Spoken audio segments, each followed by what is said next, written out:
How the devil are we doing, ladies and gentlemen? Is everybody okay today? I hope you are. I hope you're all okay today. How are we? Crack open a cold one, that's the way. That's the way. Let me know in chat if everything sounds okay. My audio sounds a little bit weird in my head at the moment. I don't know why. It sounds like it's lacking a bit of bass, but I'm hoping everything's alright. Just heard the beer being cracked open. That's the way, Robbie. That is the way, mate. How we doing, tribe? How we doing? We good?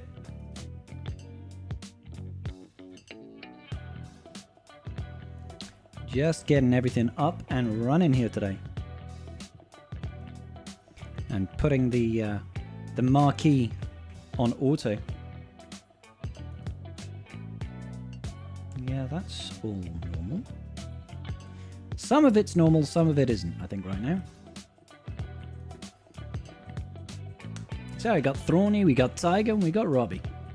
Good to see you all as always, gents. As always, we should be joined by both Garth and Wolf again today. So, got some stuff to talk about, I assume. There's, Datacrons on the way. We've got another conquest starting. We've had loads of information, road ahead. New units, all that sort of good jazz. How you doing, Essex? You okay, buddy? Stuff and things, Wolf. Don't forget the things. Gotta have the things alongside the stuff, otherwise what's the point?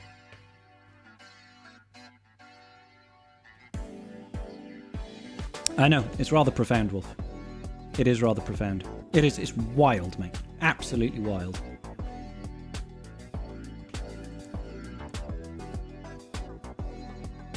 Do do do do do.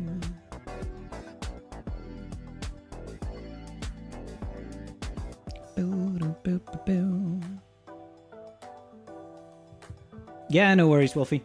I'm not in the VC yet anyway. I think we're still waiting on Karth as well, so... For some reason, it's not kicked out the announcement yet that we are live, and I don't know why. I don't know why. I don't know how. All I know is that I've got to go and milk this cow. Or something like that. Ubaj, how you doing, brother? Good to see you. Sauce Squatch, you just got it? Nice. How you doing, Sauce? Gustavo Jimenez, ¿qué tal, hombre? How you doing, buddy? How are we all doing today, guys?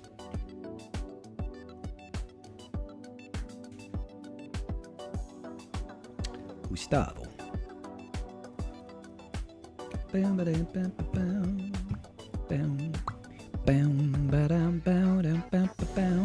Make sure you are getting in your Night Trooper marquees, guys, if you did do any sort of whaling on him. Don't forget, you get daily bonuses from doing that. Even if you didn't whale on him, at least you'll be able to get some mods. Extra mods is always a good thing. It always goes down smooth. I had a nice day today. How did everybody's day go today? Was it all glorious? Was it all nice and comfortable? I hope so. I hope everybody was having a good time for today. Just jump over into my VC real quick. Hello there, Sir Carthrick. How are we doing today? He's being a quiet boy. He's oh so peaceful until he blows that fuse. Oh, oh. What's the use? Oh, oh. Do, do, do, do. Oh, he's falling in love. Good, getting off to a hop. Get off to hop on the stream. Yes. Good. I'm glad. I'm glad.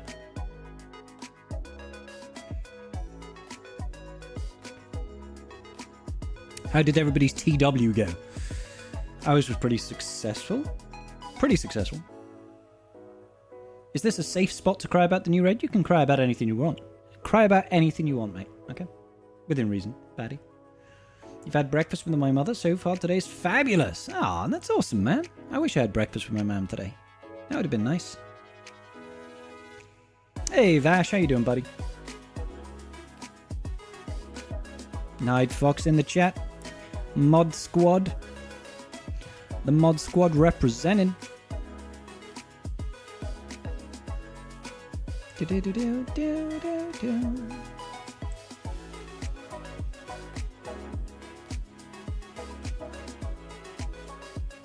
How's your first guild raid? We haven't done it yet, Batty. Ours launches tonight at midnight. Our first one for the guild launches at midnight. I've done some runs, obviously, on a friend's account. That's how I recorded my footage. But that was not my account, so. Your guild lost TW, our first one in a while. It's about to happen. Now, that's fair. That's fair. You lost to Core Patrol. Tiger, come on, man. You can't beat Core Patrol. What are you, a scrub? I can't remember who we faced. I'll have to check. I'll have to check in game to see what their guild name was. You know, we did okay.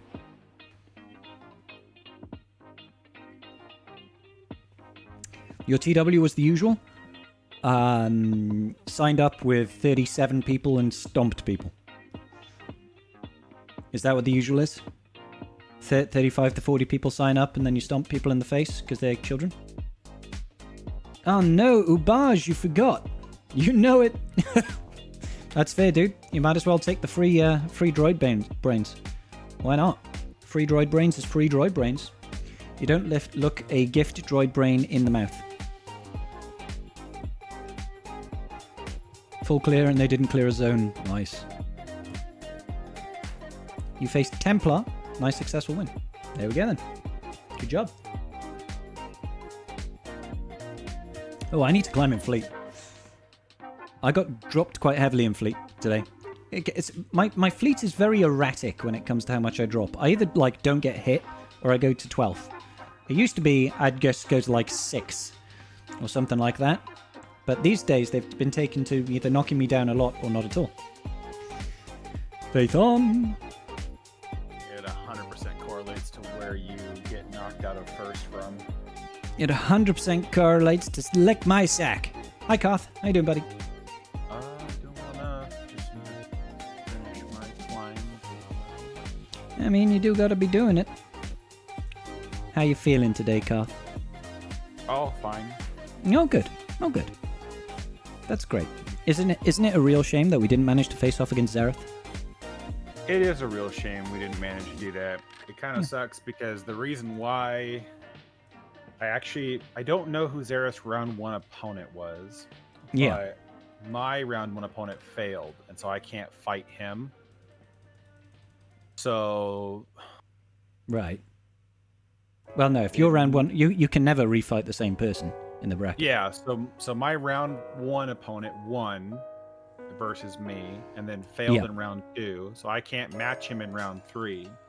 Okay. Mm-hmm. But I don't know if the same is true for Zareth's round 1 opponent, because it still should have been able to place us with, between the 4 of us. Yeah. Fight. Yeah. So I think, but maybe we just got unlucky with the roll of the dice. It's okay. If Zareth wins, which I don't know who he's even facing, I guess we can look at that real quick. Rewards. That's the wrong one. Karth is super quiet. Is Karth still super quiet? I've upped the voice chat volume. How about now? Holy shit. Yeah. Definitely not super quiet anymore. What about Wolfie? Is he super quiet? Oh, Wolfie. yeah. Hey, buddy. He's facing my round 1 opponent, of course. I should have known that faster. Well, yeah. I mean, it's So honestly, the only as long possibility, isn't it? as long as he plays efficiently, he'll crush him, because that's Yeah. that's the guy's entire strategy, is just to out efficient you, which he didn't even do that great of a job on, in my opinion. Zareth doesn't tend to go for efficiency plays, though, does he? He plays tends a lot to- more stout defense. Yeah. But that's kind of hard to do in this current meta, Yeah. because you leave yourself too short-handed on offense, and then you can't do anything. And defense is, if your opponent goes light, they can full clear you pretty much no matter what you set. Yeah. How you doing today, Wolfie? You okay, buddy? We're chilling. We rocking. Ah. What's going on? Oh, nothing. We're just vibing today. Today we're just vibing, but we are going to talk about all things tribe. I think I think that's Ooh. All things raid. All things Yeah. tribe and talks. That's crazy. yeah. Well, we will be doing both of those things. We'll be tribing and talking at the same time. What? Fuck yes. What? That's Both not allowed. tribing and talking? Not Fuck yeah, allowed. that's what I signed up for. Not allowed. You don't Not make bad. the rules, Cut. I'm gonna leave the call now.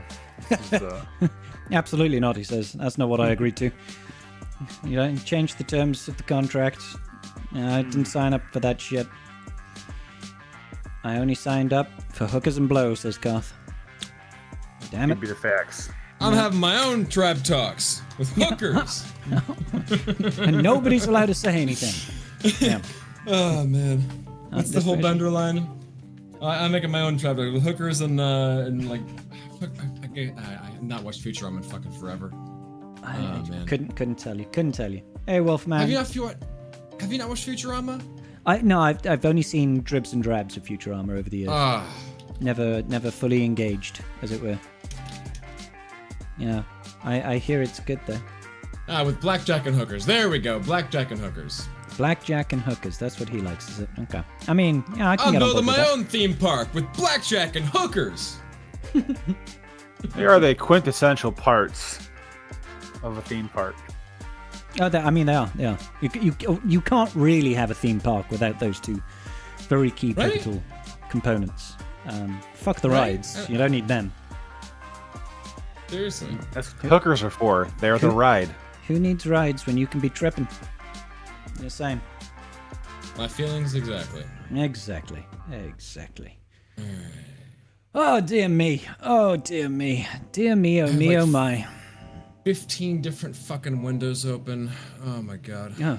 Welcome You to should probably- the standard day of doing stuff and things. You should probably Yeah. close them. You might get a draft. right. What if it's really warm? Got him. Maybe he wants the draft, Garth. Do you ever think Shit. about that? He lives in the American United issue, States, so he's probably got AC. Yes. That's what I was gonna say. Shit. I left my AC on. I got the windows open. I can't do that. I'm letting all the cold air out. What's AC? It's this cool Yeah. thing called keeping your house a comfortable temperature without having to go out or open a window. What the fudge is happening here? What's happened to my Tribe Talks slides? Why are my Tribe Talk slides all screwy? I don't know. I do not own your Tribe Talk slides. My stupid scenes? Like, where are my people? I don't know. Well, you shouldn't be so mean probably to out them. playing blackjack and getting hookers. You know, blackjack and hookers. It's for some reason, like when I They got their own scenes with blackjack and hookers. blackjack and hookers. This is not right. The inception levels. Quite high. All right. Okay. I need to. Fly me to the moon. Now I gotta Let me check if play amongst the stars. we have one guy in our arena shard who's kind of a twat, Okay. and so Only one? Well, he's the only one that just doesn't want to play by the rules. Like he will attack people out of spite, and then gets upset when anybody climbs on him because he's not in the shard and refuses to join because arena shards are the mafia. Of course they are. So he just causes Naturally. problems all the time. So I have to see how far he is away from first, but I just have to switch back fleets really fast. Because otherwise he'll climb against my my triple attacker fleet. Yeah. But Sorry, I just need to fix all this crap, apparently. Twice as many Carths as the average picnic basket. Vash got me. Blackjack and hookers. Thank you very much. Great show, 100%. Beautiful ending. Didn't they bring it back? Bring it back. Right? now, Am I yo. going crazy? bring what, Futurama back? Futurama, yeah. No fucking I don't clue. Pretty sure they brought it back. I have never watched a full episode of the show. Man, you're missing out. You are missing out. I don't think I am, but I'll take your word for it. It's a very good show. Again, Hey, Aaron, how you doing today, buddy? I'll take your word for it. Ah. it's I don't even know how to describe it. I don't want No, to it's say a different team, that is Fox. like intelligently written comedy or something like that, but it's like sort of you gotta like be. I don't even know how to fucking describe it. Like how would you even describe Futurama's comedy? It's just really fucking clever and just really good shit and just it's And a little bit I different. don't even know. Somebody in chat help me out. It's David? funny. I mean, I've stuff. never had any problems with the show. I found the clips I've come across entertaining, but like I don't have any Yeah, real inclination to watch it. it's definitely not as zany and dark as Rick and Morty, but it's No. yeah, it is. Yeah, it's definitely it's a couple of notches below that. It doesn't mean it's not enjoyable. Obviously, it's still enjoyable, but a different kind of humor. Oh yeah. Yep. All right, cool. Should we? Well, it's adult humor like Family Guy, but it's also like nerdy shit. Like really, really nerdy shit too. So Yeah. Anyways, Welcome back, everybody. on to our other nerd shit. This is The Tribe Talks, a SWGoH podcast featuring three distinguished gentlemen with plenty of hair on one of their heads and plenty of beards on one of their faces. Yeah, there's been some news in recent weeks that we need to discuss. Maybe not so much news as we would like to have from a road ahead, but a road ahead that did announce 17,000 characters that we were getting. So, Yes, you know, that's something. that is accurate. They decided Frighteningly to accurate. they decided to release the raid, which everybody knew but nobody believed. They were like, "Here's a leak saying the raid's coming on July 2nd," and everybody's like, "Oh yeah, but that's not the actual raid." And then they were like, "Oh my god, the raid released on July 2nd!" Like, well, fuck yeah, of course it did. They said it was releasing on July 2nd. Hey, listen, I just said I wouldn't be surprised if it wasn't released. Nah, dude, it wasn't just you though. There were people that were adamant. There were people that were adamant. They were like, "It's not." They didn't say it's coming July 2nd. They just said reinforcements needed July 2nd. Are you feel- shitting yeah. me? People were feel- like trying to argue that that wasn't the raid announcement. Like Yeah. that. Oh my fucking god. Mm-hmm.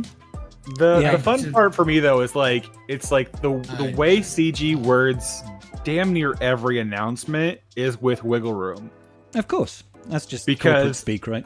Yeah, if for some reason they couldn't have pushed it out Tuesday, they would have been like, well, the reinforcements part was just, letting you guys know that the road ahead was coming. That's the reinforcements. Like, that's more information. That's what you wanted, right? Exactly. I mean, that is accurate. But the I was thing saying is, about the sorry, funny go thing is they didn't actually give us any more information about the raid. They didn't tell us anything No. new. They're just like, here it is, go. Honest, Yeah.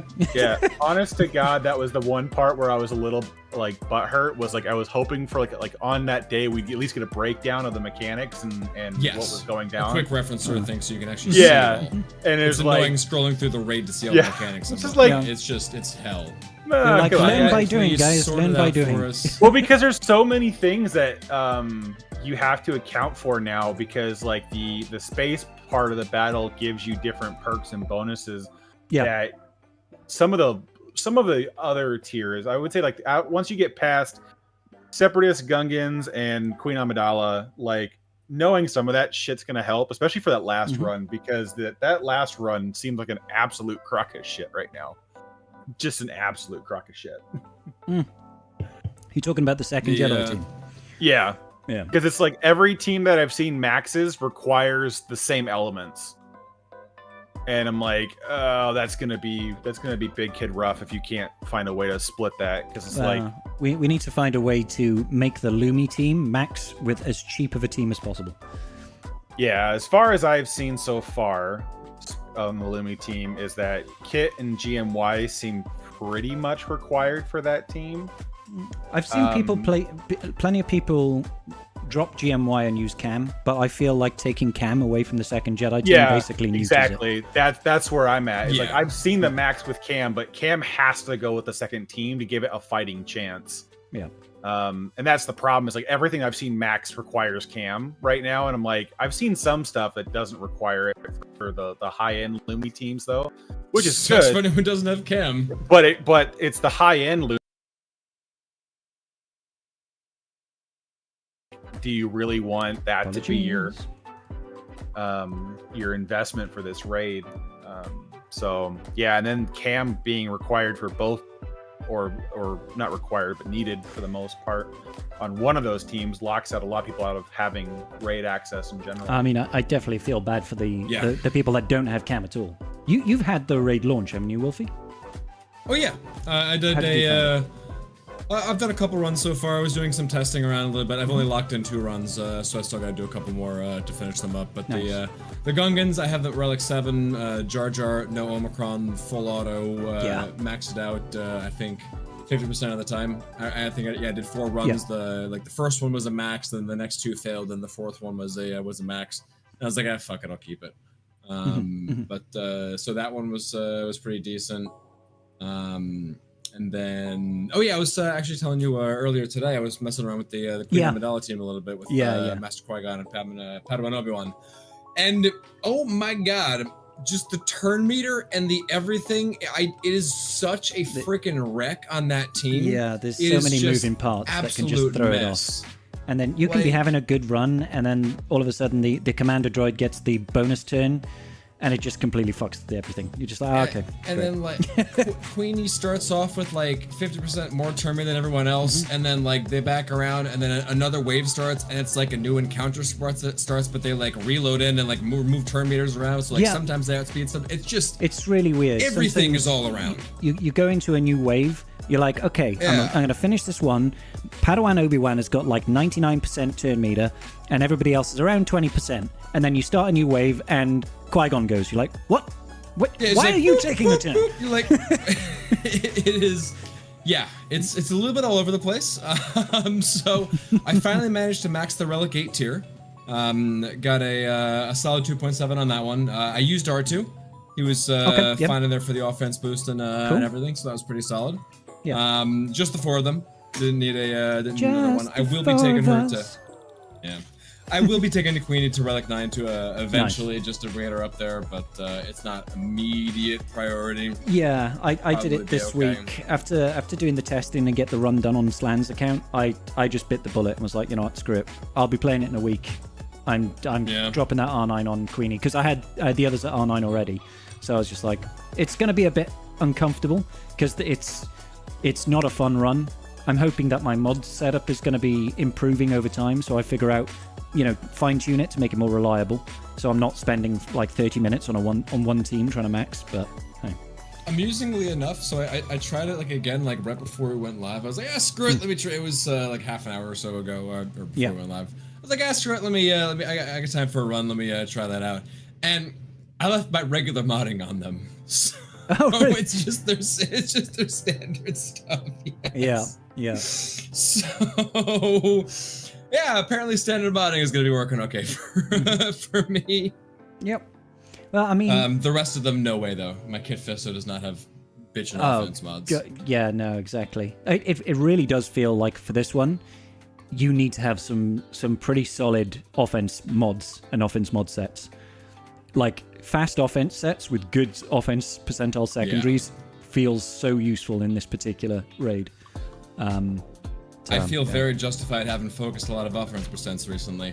Like I've been just going offense percent, like fucking everywhere. Like, ooh, let me get a 7 here, let me get a 7. Like, I've been recalibrating. I've been recalibrating all my mods for more offense. I was like, yep, let's quickly try and get like the speed's maxed out on this. Let's try and get that offense percentile. Oh yeah. Oh yeah, gotta get all about that offense, man.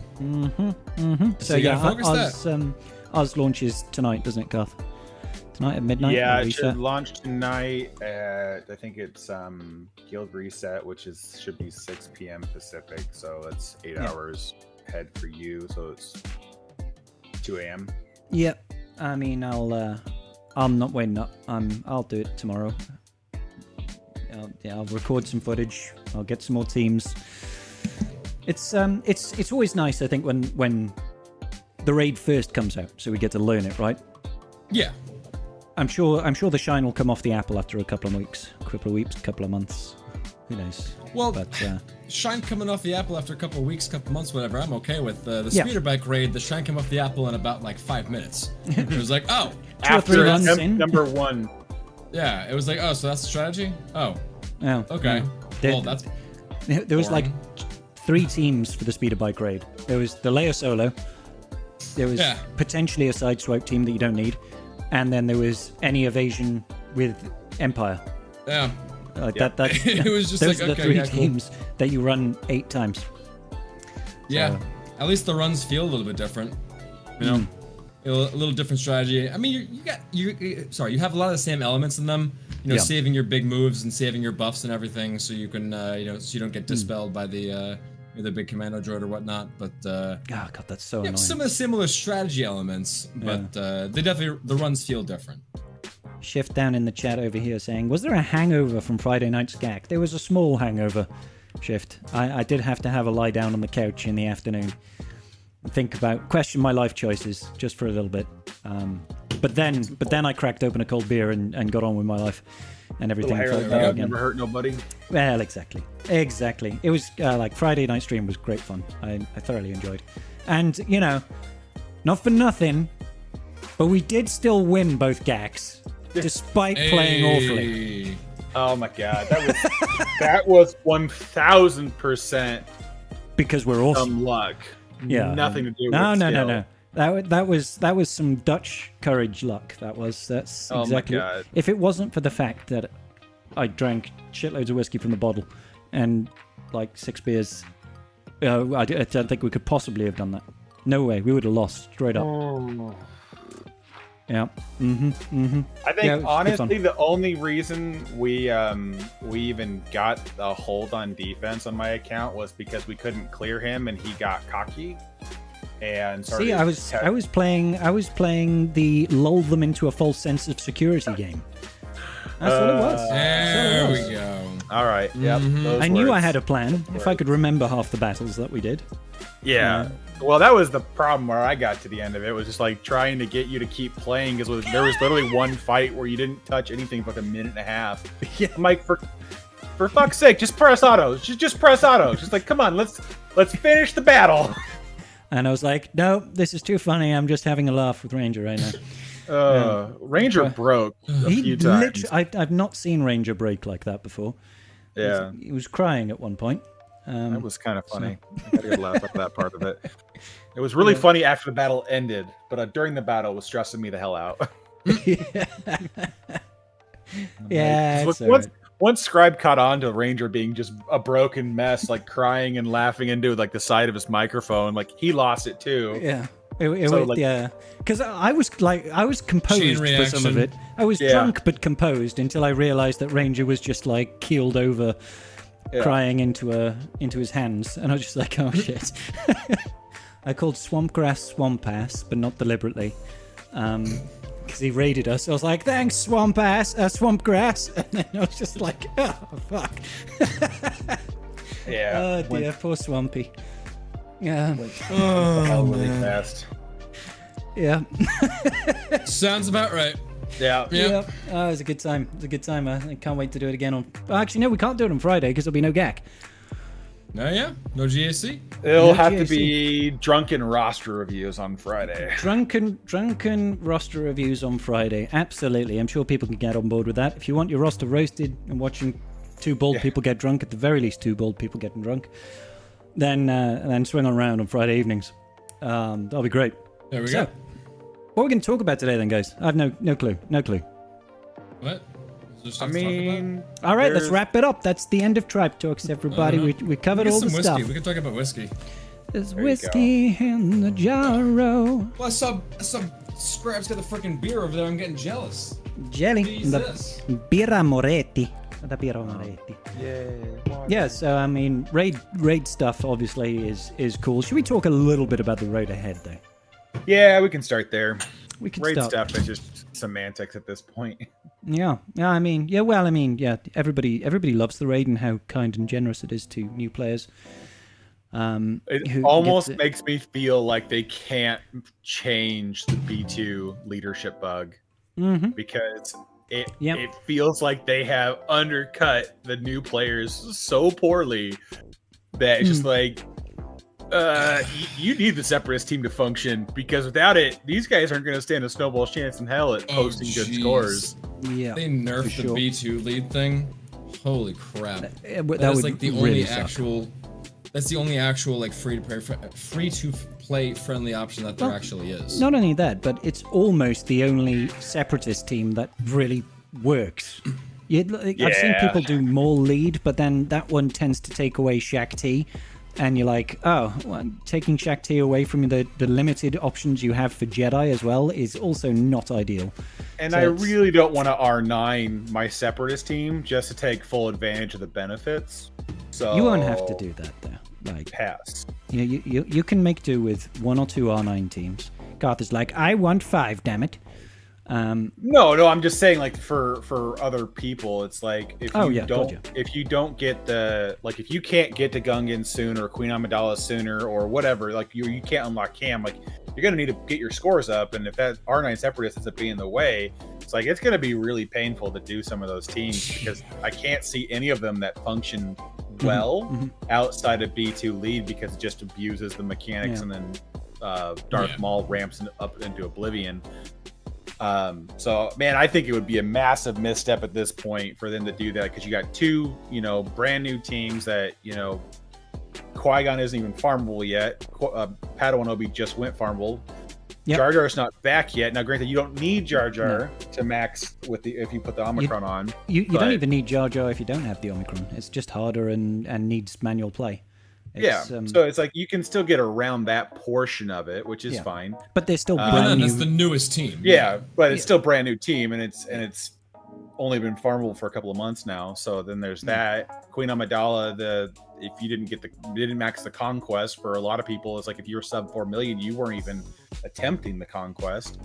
I mean, for Gungans, we did have a warning at least. We did know that the raid was coming and they were going to be the featured faction for it, and we got a bunch of extra bonus stuff to help farm those things. Oh, yeah. So for like the free-to-play player base and everything, did get a lot of extra drops and whatnot. And they had the better marquee structure, and so this was at least a friendlier team. It's still a new team. It's still like a big investment, but it's the friendliest they could have gone, I would say, for a new team. The content creator universe as well, everybody that I know for content creation since Gungans were announced were saying, these are going to be really important, guys. You should farm your Gungans as soon as possible. Everybody's been saying that. Now, I understand why player would be like, well, I can't farm the Gungans yet. I can't wail on them, and I've got to finish off my slacker, or, whatever they happen to be working on, and I understand that. But there comes a point where if you want to be able to benefit from something as important as raiding, is you do have to try and prioritize a little bit. And that sometimes means delaying your other farms. Unfortunately, unless you are end game player or you're willing to spend a lot of money, you can't have your cake and eat it too. You have to make that choice between being ready for a raid or building out your roster in other ways. I was saying it's also a discussion with your guild. If your guild is hitting the box that they need to get and they don't need to worry about your investment, you say, hey, I'm going to be, barely putting in anything for the raid while I finish off my slacker or finish off some other thing, and then I can, get the Gungans up and running. Or, hey, we need everyone focusing on this. Everyone focus these teams to get the raid scores up. That's a guild decision too that you got to work out with them. So it's the raid's important. Let's just leave it at that. The raid is important. It's a very important game mode, just in terms of reward structure. It's it's better than TB rewards. It's better than most rewards, truth be told. And the sooner you get the investment in to earn your keep, as it were, the more time you have to earn back that investment. And once the raid has moved on, that it's not a wasted investment, really. Like having Relic 7, Relic 8, Relic 9 Gungans, whatever you choose to take it to, in the long term is not a waste, because it's still a really strong team. Same goes for the Queen Amidala team. Now we can talk about the pros and cons of investing in Luminara to high relics, because outside of the raid, she really isn't a very good character. Luminara and Kit Fisto are not Jedi that you would really want to be taking up to Relic 7, 8, 9. But you can still get 1.2 mil at Relic 5, and that is probably a reasonable investment for that team. Depends how much you want to push it. It's not strictly free to play. not strictly free to play, but if you got the Lightspeed bundle, that was the best investment you could have made. Oh, huge investment. $20 to get basically a 1.2 million score team in the raid is pretty huge. But again, not free to play. Like very strictly not free to play. Not free to play at all. And honestly, from the free to play perspective, I probably wouldn't be investing in Lumi. I would be investing in Separatists maybe first, and then Gungans, or Gungans first and then Separatists. So well, you would just take the Keller and Beck lead with Cam if you could, and then skirt around it with everything else that's possible. You know, GMY and Shock T, and then maybe a tank or something. Mace Windu is a good one for that. But you can get fairly well in there with just doing 4 teams. You're depending on where you need to get to for your guild. Like I know 10.5 is going to require most people to be R7 plus runs. Yep. Unless you're willing to do a couple R9 runs, then you can kind of balance that back and forth to whatever your roster can handle. But there are, it just depends on what you want to push towards, and that's going to be the big heartache for it at the moment. It's just what's reasonable and what's a good ROI. Yeah, Marco raises an interesting point. You know, the older characters are obviously a lot cheaper in Kyrotech, and that's absolutely true. They are. They're all characters, they're cheap, but I'll say the same thing for the Separatists. The Separatists are also old characters outside of Stat, and overall, a much better investment than characters like Lumi and Cam. Not Cam, Cat. Kit. God damn it. Get there eventually. Also, like throwing it out there, like Cairo friendly, I understand the argument for the Cairo friendly. I've heard that made a lot over there. It is absolutely a valid argument. But again, the best team was the Lightspeed bundle team. Spend your $20, great, you get your team. So now we're saying that you didn't get that Lightspeed bundle and you want to go and spend all your gear on these guys. Depending on where you're at, I mean, that gear may still not be that easy, and we're still talking about relic levels to go to relic 5. I mean, where I'm at, signal data is the grind.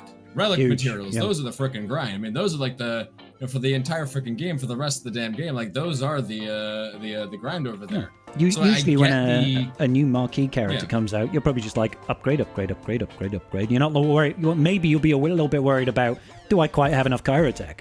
But you're not worried about stun guns and stun cuffs and all that sort of nonsense anymore. It's just the signal data and relic stuff. Yeah.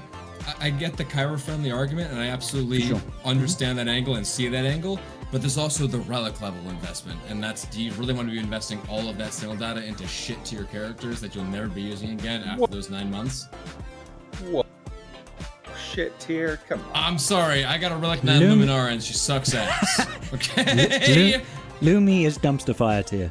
She is. Well, MJ, I'm sorry, she sucks. I disagree with that for a variety of reasons, but for the most part, it's just the fact that the current Datacron set is pulling your Jedi 6 ways of Sunday, so you can't condense the team. I want you to look at the Jedi faction alone, Karth.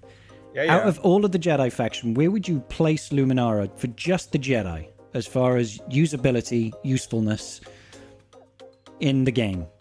Like, and what kind of scale? Just above? No. Would you be above? No. Just out of ranking wise, whole game, discounting current raid, where would you place Lumi out of all of the Jedi in the game? Well, unfortunately, that still puts her towards the bottom of the list, man. Of course, there we go. I rest my case. Yeah, that's just like the Jedi, not the rest of the entire game. Yeah, but I mean, bottom 20%. You're talking about a very narrow subsect of the game, though. Over the top of the entire roster, I mean, she would be middle of the pack. She's a good character with a decent army that is a good plug and play for people like JML or wherever else she needs to go. That you need a character, and people are going to have her at Relic, so you might as well start finding a use for her. I don't know. I'm not sure if I'd put her middle of the pack, but that's me. That's a very end game. If you compare the entire roster, there's no way that she performs worse than Jawas or Uggy or the Trash Tier Night Sisters. Oh yeah, there's a lot of things that she performs better than. The best part about her is her faction tags. Yes. Oh yeah. Her Omicron is actually very powerful too. Jedi's good tag. Jedi's a good tag. Her Omicron is quite useful. Man. I mean, when you carry it to Ugnaughts tags, Yeah. light side and nothing else. Light But yeah, side? I mean, yeah. I'm with you. I understand where you're coming from. I'm not saying that for everybody it's going to be a good investment of a character and that you should rush her and max her out. I'm not saying anything like that. But she is not a trash character. Just not as useful to everyone's account. And Kit Fisto?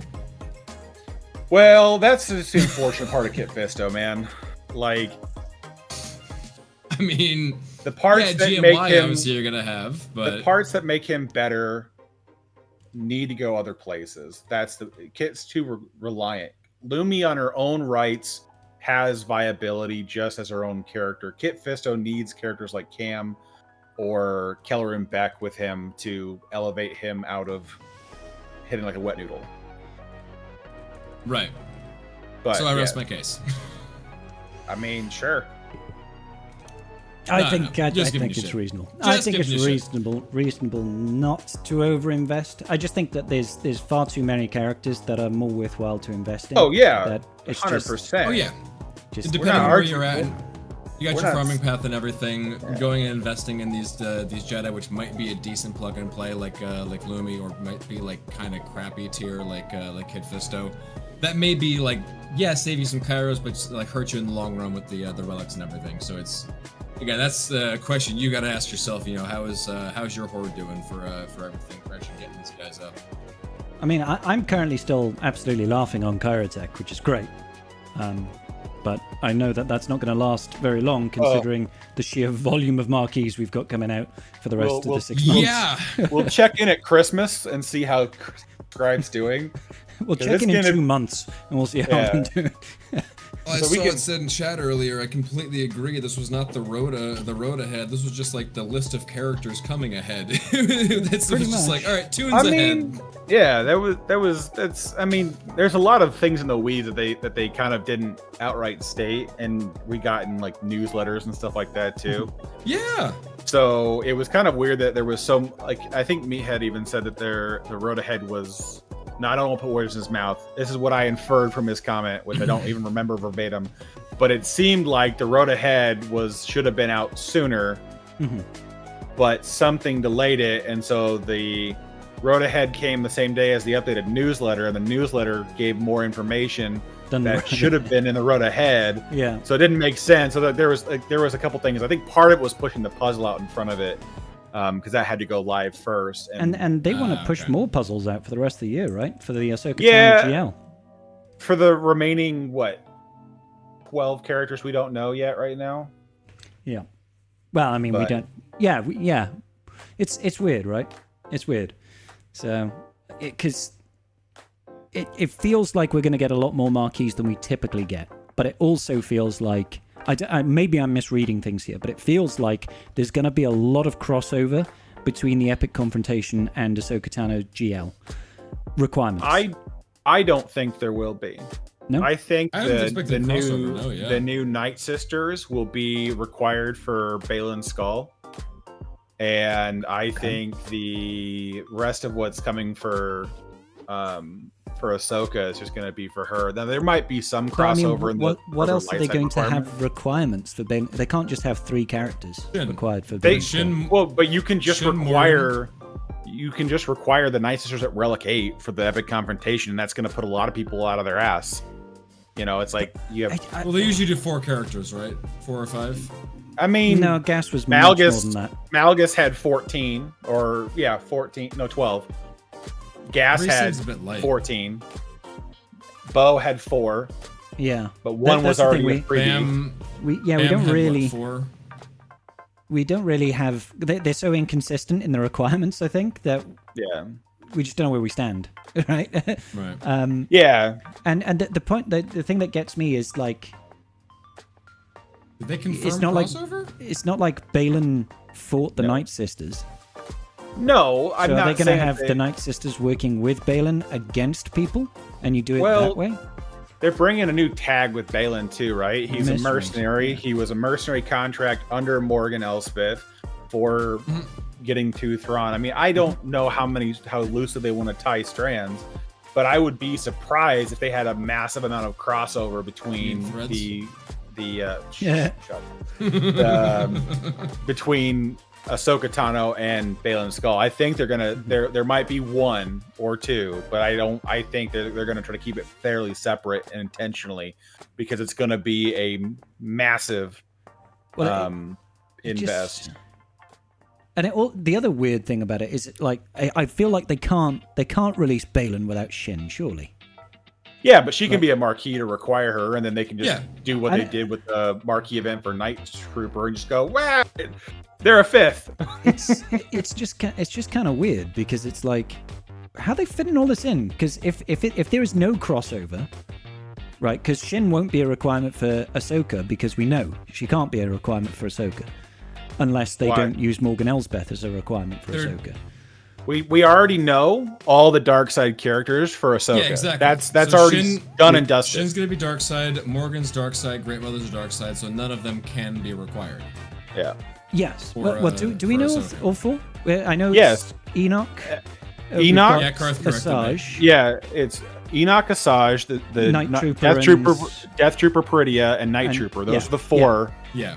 On the map, there's only four red icons, so that would be the four that are required. It did mean Enoch to be the requirement. Yeah. I originally wasn't sure about that, because it seemed like they were sort of leaving him out of that list, but it was confirmed. Yes, he is going to be on there. So yeah. So that means the rest of her stuff is light side, and we know for a fact that they are shipping us the team. So we need 4 new characters for her. We know probably, one of them is a conquest unit. One is Ezra, right? So the other 3 are going to be marquees, because they have to be, right? If they're going to ship us the team. I mean, that's what I'm saying. Like, if the Epic Confrontation is coming first, it'll come after. No, it'll come Epic after. Confrontation is afterwards, is it? The way I was reading it felt like it was coming first. And I was like, how are they going to fit in a Shin that we know is not a requirement, and we still need to get 3 other marquees for Ahsoka GL? Like, where's the timeline? The timeline of this release seems as fucked as the turn meter in the new raid. Like, that's how fucked the timeline. It's just like, here's an extra thing. Let's go. As far as we're here now. No, we're here. No, your turn. No, my turn. No, hold on. Yeah, it's a lot. It's a lot that's going on right now. Oh yeah. I'm, and it's still not entirely clear to me around the Great Mothers if they're going to be a legendary character, or if it feels an undersell to just make them a marquee. They're a large unit as well, and it feels like they belong higher than that. But what do I know? I mean, they literally power up Morgan Elsbeth. They're like, all right, you got superpowers now, and here's your fucking Sword of Talzin. Like, if they have the power to imbue that shit on others, like, you would think that they would be, a legendary or something. Like, not the. Like, we're just gonna chill here in the back. So that was the thing, is on the road ahead, they stated outright that the Great Mother team was going to be the power level of Gungans. Yeah. So in my head, since the Gungans have a legendary, there should be a legendary that goes with them as well. And the Great Mothers will be the legendary you use your Night Sisters to unlock it, right? Yeah, okay. That's where my head would go. I would anticipate that being the first thing they release this year. And then we go into... Well, it feels like it, because, go into we've already got the Night Trooper as the first marquee. I assume we're going to get Death Trooper and then Enoch. And then it feels like, you use these plus some Night Sisters at Relic 7 or Relic 5 or whatever to unlock Great Mothers. Booyah, there you've got another team. Because, we need Elspeth as well. Sorry, we need Elspeth. Yeah. So there were a couple months out on that part, but I think they're just gonna rock us with event after event after event. Yeah. I feel this is like October, 2018 all over again. October is going to be the legendary event. End of November will be Ahsoka Tano being released. End of December will be Balin Skull coming into the game. And so you think Great Mothers is going to be a legendary? I need a bunch of Night Sisters and Morgan to unlock her. I think so. It's all speculation. They didn't specify, no, but they said that the new Night Sisters team will be the same power, or they're anticipating the same power level as Gungans, which have a legendary. So in my head, I would assume that they're going to have a triple Ami character that does something. So I feel like that's got to be a legendary. They couldn't ship that as a marquee. Otherwise, it's going to be like one of the most powerful legendaries that's just going to float in every game mode after this. So for me, it makes the most sense that it's a legendary, and they require Morgan Elspeth, and then maybe some of the shittier Night Sisters at high relics for the event. But they could do an event. They mentioned what they wanted her team to be, right? Yeah. They, like, had a note in there, like we Spirit and Acolyte, the Great Mothers, Morgan, and then who's the last one? Great Mothers, Spirit, Acolyte, Morgan Elspeth, and did they? They did. I'm blanking really hard on that one now. Now I gotta go back. Talia. Talia, that's right. Oh yeah. This I don't know. Yeah. I'm still.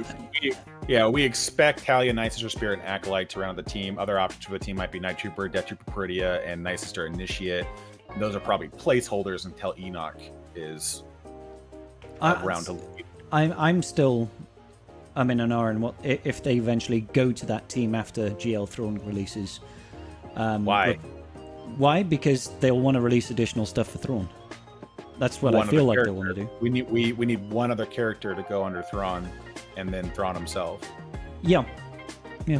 I mean, they can come up with something, I'm sure. I mean, the only thing that they got to come up with at this point is a tank, unless Captain Enoch's a tank, because Death Trooper. Yeah, they haven't announced what his tags are yet, have they? No, they haven't. We only know that Ezra's a the support. other two are attackers. Somebody mentioned earlier as well that they don't think that they're bringing a Sabine, and there is no way in hell that we get GL Ahsoka without her Padawan. Like, how could they not bring a Sabine? Yeah.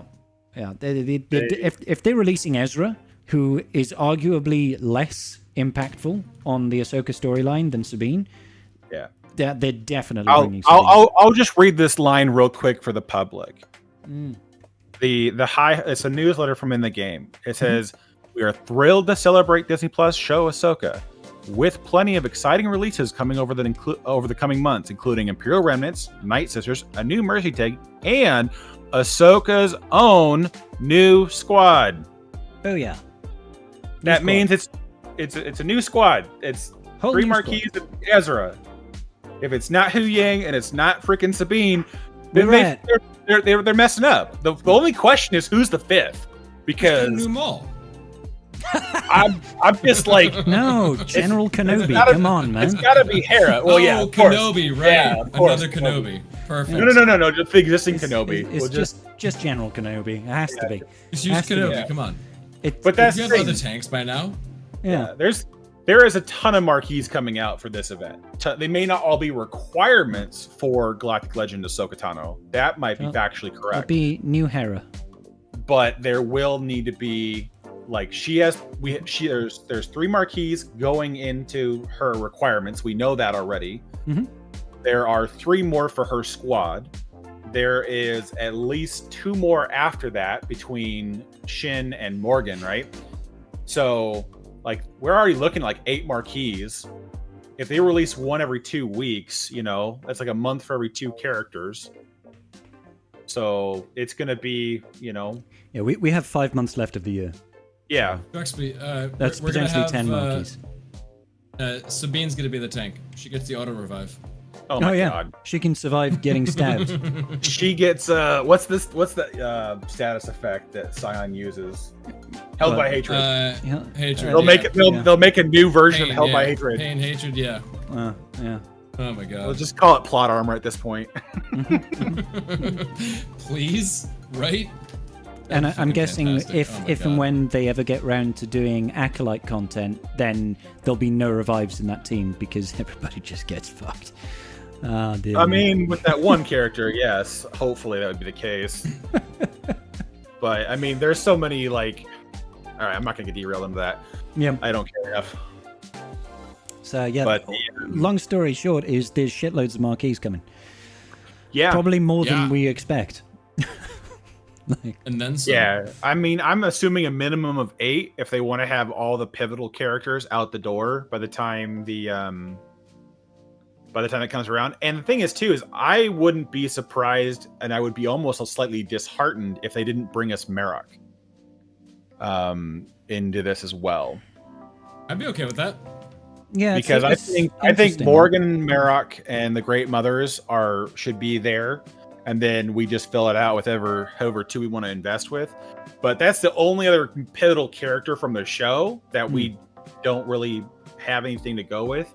Because I mean, like, I don't see Mon Mothma, getting a new version of Mon Mothma. I don't see a couple other things playing out. So it's like, out of all the major characters, I feel like that's like the last major one, and he would be a good Night Sister. He could be a Night Sister, Inquisitor, or whatever they want to do with the tags. I doubt they'll do that just for balance reasons, because they don't want to have him go under GI if he's too crazy.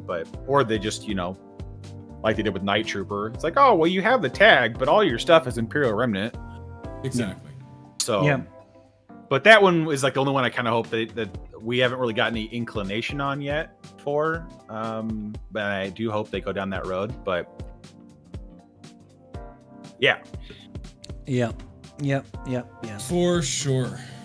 It's interesting. I'm looking forward to it. Obviously, I'm I think they did a great job with Night Trooper. Like, that guy's animations are freaking sick, dude. His kit is good fun. Like, the new Blight mechanic is really entertaining. His kit is not like massive library worth of information. Like, I don't even know what's going on anymore. He's got a new debuff and a new buff. He's only got 3 active abilities that you use. It's pretty straightforward to understand how to play him. And it just looks really good. So I'm hoping that they nail it with the Death Trooper, because the face, I don't know if you've seen the render of the face with half the helmet missing and the zombified face. That looks sick, dude. I was like, yeah, freaking awesome. I'm hoping that thing is like, well, I suppose they won't do another attacker, will they? Maybe he'll be a tank, because they were really hard to kill. He's an attacker. Oh, it says he's an attacker, does it? Oh, sick. Okay. Yeah, cool. In the road ahead it says they're both going to be attackers. Nice. Yeah, the only thing we don't know is Enoch's additional role, because they just call him a leader. Yeah, attacker loves Blight, and interacting with Blight can be used on a Night Sister squad if you want to. Yes. Also, I was going to say something and completely forgot what I was going to say. God damn it. God damn it, Leroy. Yeah. Love the look of the Death Trooper. He looks really cool. Oh yeah, Death Trooper's gonna be good stuff. Yeah, I mean, I remember helmet, the jaws. Fuck yeah. Yeah, I remember watching Ahsoka coming out of the season finale. And I was thinking, CG has got so much so many characters that they could pull from this one season that I would love to see. And it looks like it's all happening. Night Trooper, Death Trooper, Enoch. We're getting a new GL Ahsoka. We're probably going to get a Sabine. We're going to get an Ezra. We're getting Baylan, and most likely Shin, obviously. So I'm a happy clam as far as that is concerned. I'm very happy clam because they're cool characters. So we just need to wait another like 6 days and see what new kit reveals come out, because if they're trying to get these all out in time, they're going to have to be shotgunning these teams out at least every 2 weeks. Well, so we'll probably have the Imperial Remnant team first, but my guess is that they'll leave the rest of Ahsoka's squad towards the tail end of it, because they're going to want to have pressure points to spend for the epic confrontation and for Ahsoka Tano. Sure. No, yeah, makes sense. Well, that's what they've done with the last couple GLs, is that the one character isn't even in shipments yet, and the other one like hits shipments the day it goes live. Yeah, for sure. There's always going to... Well, I mean, all you have to do is look at recent releases, and that's the norm now. The norm now is for it to be, at best, most of the characters are shipment farmable by the time of release, and one of them will have just gone to shipments, or maybe hasn't even gone to shipments yet. I think that's what we should expect for legendary releases in general going forward at this point. Yeah. Oh, yeah. I expect Baylan Skull to be hot and heavy off the press whenever, like within like weeks of Shin releasing. And he's a massively popular character as well, so I imagine there's going to be a big uptake in the player base for Baylan. So I didn't wail on Night Trooper. I'm probably gonna wail on Balin requirements. Just to be honest with you. I wasn't intending, but Karth spoke some magic in my ears about how good the Night Trooper Datacron was looking, and I crumbled like pie. And then Karth also funded the additional because I did get skunked, didn't I? Like, I did see that. Yeah, that was rough. I got skunked in the last. Like, it was going okay, and then I had like 2 or 3 5s at the end. I was like, son of a bitch. Yep. Oh man. Yeah. So I will have the 7-star unlock now by the end of the weekly event. Okay. Yeah. Also, remember what I was gonna say. Night Trooper looks dope. Animations are great. I agree. However, he looks a bit more drunk than he really does zombie. I think that makes it endearing. It's like, is he undead or is he just into his drinks a little bit? Like, what the fuck is he doing over there? From the hip, boys. Yeah, I like it. 1 second, grabbing a drink. Alright. Yeah, like when I first saw those animations, I was like, okay, yeah, that's no zombie. That dude is drunk, especially on 3 times animation speed or 4 times animation speed, like full speed. That's gonna be rough. That is gonna be, yeah. I don't quite know where they're. I get the whole zombie look, but I was like, yeah, we could have maybe done a little different on this one, but whatever. I think it was a missed opportunity. It might have overcomplicated the kit, but I wanted it to be a case of starts off like a normal trooper, revives and becomes a zombie version. So, because when in the show they weren't dead at first. They weren't dead at first. They got revived by the curse of the Night Sisters, right? They agreed to it. They said, are they aware of the sacrifice? And they're like, they're willing to do it for you, Thrawn. So, like, they started off, they were alive, then they died, and they got revived by the Night Sister magic. I would have liked it if they'd have incorporated that, just for, like, thematic reasons. I think it would have been cool. But I know that they did say they didn't want to make it feel too much like Night Sister Zombie, where it was just, like, reviving all the time. So, well, if it was just like one, they give he starts with a buff, Night Sister magic or something like that, and then whenever he's killed, can't be revived, can't be prevented, gets a revive, one single revive, and comes back as zombie trooper or whatever. Even if it was just like a single revive, just as a nod to that. Yeah. And they could have kept all that blight stuff themselves, but the animations could change. Like, starts off normal, looks like a general stormtrooper, dies, comes back all drunken zombie. Yeah, would have been cool. But I don't know. Maybe that's not even possible in the way the game's coded. Not sure. It should be. I mean, they can have people change stances. I was gonna say like JML. And but like JML Slacker. Looks different. Exactly. Yeah. That would have been cool. They should have different character models. A way to actually change that out. So I'm with you. So yeah. And I agree, Wolfie. I wasn't intending on wailing on Night Trooper, but Balin would be very hard to resist. Yes. Because, damn. That's what they're banking on. Yep. That's why CG's the print money button is here. Yeah. Do we press honestly, if they don't require Night Sisters for Balin, I think he will require the remaining characters for Ahsoka. So like Sabine and the other, and Hu Yang and General Syndulla. Yeah. I mean, that's what I was saying earlier on in the show, and you were like, that won't happen. There won't be a crossover. I thought, no, you were, well, yeah, but I don't think they'll be required for Ahsoka. I thought that's what you meant by crossover. Oh, no, I do mean that. I think there'll be a number of characters that will be required for both. Not all exclusively, but like 2. I think they won't do that. I think you're gonna need those for the new team, but they're gonna unlock something else. Which would still be okay. I'm just wondering how they do it. I mean, I don't know. I mean, GL Ahsoka is a lot easier to do because she's got such a history. Balin's Skull and Shin do not have much history that we can pull from to say, oh, these are required. They're going to need to be characters that we see them interact with in the show. This is based on my ignorance. I've not read any comics or anything that these guys might happen to be in. If they've interacted with other people. I'm fairly confident. Pretty sure they were made up for the show. I'm pretty sure this was their first appearance. Yeah. And only appearance? They're not in any sort of wider material. They might, as far as I know. Yeah, they might have after the fact, but before the show, no. Yeah. Yeah. So, I wonder if we have if there's any information on like who his master was. I feel like That would be really cool. There is. Right? That information exists. Oh, does It's it? all. It should be in the Star Wars wiki. Because it did say he was a former Jedi, so. Yeah. Yeah. Yeah. To Wikipedia! Woohoo! Yeah. Yahoo! So I can't wait. I can't wait. I hope they do him justice in the game. I hope he's really good. And Yeah. I think we can talk about it now, actually. I know you brought it up a little bit earlier, Karth, but the new mercenary tag. I'm kind of hoping that makes, like, Balin Scon,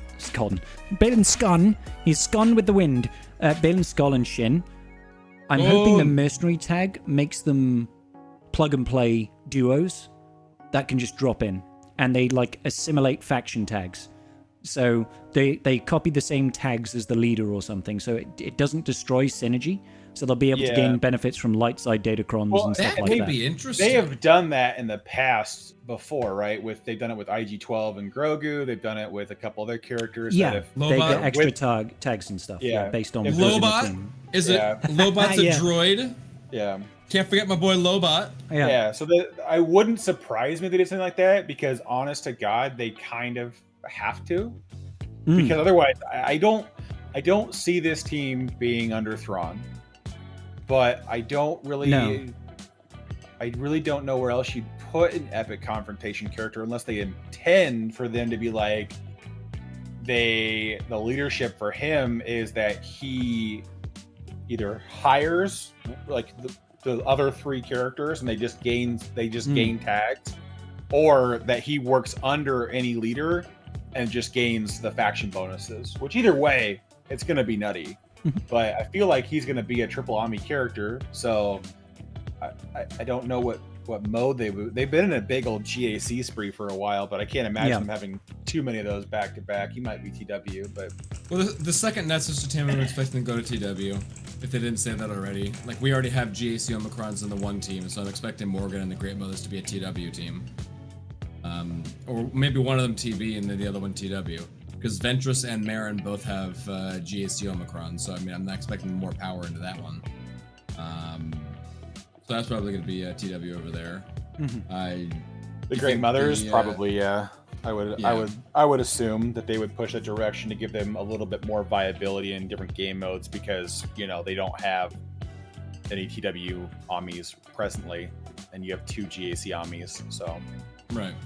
But they could give Morgan another one, and then have the Great Mothers go TW. But maybe that'll be interesting. Yeah. So I'm wondering how they're going to pull off that tag. It'll be cool. Oh yeah. Hopefully, lots of theory crafting possibilities there. Yeah, the mercenary tag. Like, which direction they end up going with that? They have a lot of different directions they can go. And are they gonna have their own contract, which they're like sort of fulfilling, almost sort of deal? That's like doing their own thing, or like they, and how has does this ransom sort of thing? And yeah, is that going to be a case of let's just make all bounty hunters mercenaries? I don't know. I really hope they don't. I don't think they will, for game balance reasons more than anything else. Because it might be faction tag. Like how the Inquisitorius, all the Inquisitorius got a unique. The patient's unique, is it? Yeah. Yeah. So it might be that mercenaries get their own unique, and that unique makes them flexible in any team, so that they can assimilate tags and stuff like that to say, oh, we're working for your interests right now, sort of thing. I can understand how you can like logicize your way around that. Obviously, it would be a bit weird to be like, yeah, you're a Jedi now. It's like, well, I'm not actually a Jedi. I can't just get Force powers. I know that Balin and Shin are actually Force sensitive, but it's interesting. I hope it's handled well, because that is so weird. What? Sorry, I'm completely unrelated. I was just doing face. Your face looks weird. I was doing some research because I wanted to see if we knew more information about Balin's backstory, and then I went to the Star Wars databank to see what it had to say. But what if the archives are incomplete, Carth? I don't. It doesn't have anything to do with Balin. It's the tangent. Because I went and clicked on Marok, and their description for Marok is once an Inquisitor hunting Jedi for the Empire, the mysterious Marok now works as a mercenary hired by Morgan Elspeth to carry out dark deeds. Which has me so confused because I don't understand what the green spew was at the end of his life. Because I thought that was Night Sister magic. So it's like... So did I. I thought that was the one. Yeah. So that's weird because why would you hire somebody you have eminent control over? Yeah, Like- I mean, he's kind of enslaved, right? More than Yeah. anything. Wait, Karth, I have a better question. Why are you expecting logic? I don't know, man. I just... This I is was, Disney wizards, Star Wars man. we're talking about. yeah. Disney I mean, Star Wars. It's yeah, I'm with you 100%. But it's interesting that they call him a mercenary because that might mean that maybe Balin's team will have Marok instead. Could be which would give interesting. us- I'd which be would okay give us with that. 3. I'd If be they okay give with him it the, too. if they give him the Night Sisters and the Inquisitor tag as well, and yeah, give, That would would be be that, give him all Oh, of them. Merrick, yeah. yeah. Marok. I mean, it would be interesting. I mean, I'm all for it, man. I enjoyed the character, and he was in the show long enough that I'd be really surprised if they didn't go down that road. Oh, yeah. But interesting stuff. Sorry, I got sidetracked on. But on they that one. they may But well as, save Marok for GL Thrawn, because they're going to need I know I'm basically saying Galactic Legend Thrawn is coming. We're 'cause assuming, it yeah. feels like he is, and it feels like they'll have to save at least a few marquees for new marquee characters to come out that will relate to the Ahsoka series that Thrawn will have as requirements. Did I get the Do words they? out of my mouth correctly there? Do they? though? Maybe. I mean, no, they don't have to. Did I but- word and stuff? Did I stuff him with? I don't know. To me, it makes sense. It's like new content. They're not going to get any new shows out now for Thrawn that are going to be like, oh, there's a marquee for Thrawn. And I would be honestly surprised if they wait longer than 6 months between the release of Ahsoka and the release of the Thrawn. I Yeah. would be surprised they wait longer than that Mhm. because they could just make like Balin's skull part of the requirements for Thrawn, and that would be a Yeah, pretty good. large gate for a lot of people. Mhm. And you could do other requirements, but for the team, I don't think it would be. Oh, I'm not saying he'd be on the team. I'm just saying. I think for on the team they'll marquee bring in requirement. like one, and I would be really surprised if they didn't take advantage of Captain Pelion. Yeah, I'm not saying Marok would be on Thrawn's team. I'm Yeah, saying yeah, he'd yeah. be a Just marquee as a requirement. marquee required. Yeah, I get you. Yeah. Yeah, and yeah, Pelion does make sense for Thrawn. Oh, yeah. It would be in my head it'd almost be a misstep. The only other thing I could see them doing is bringing his assassin. Rook. Yeah, Something Rook, like that. yeah. Rook. Yeah, Rook. That could- Rook. I don't know if I can know. yeah. That could be an interesting one to bring in because they did go through the efforts of bringing him back in Tales of the Empire. But he dies off camera in Rebels, so Big Sag for Rook. you never He's also- you never There's know. also a shout out to the original Thrawn novels. Yeah, the original Thrawn, his actual assassin. His buddy over there. Great books if you ever get a chance to read or listen to him on tape or anything. I have listened to them a long time ago. Well, I say a long time, probably 2-3 years ago. So I don't really remember them very Yeah. well.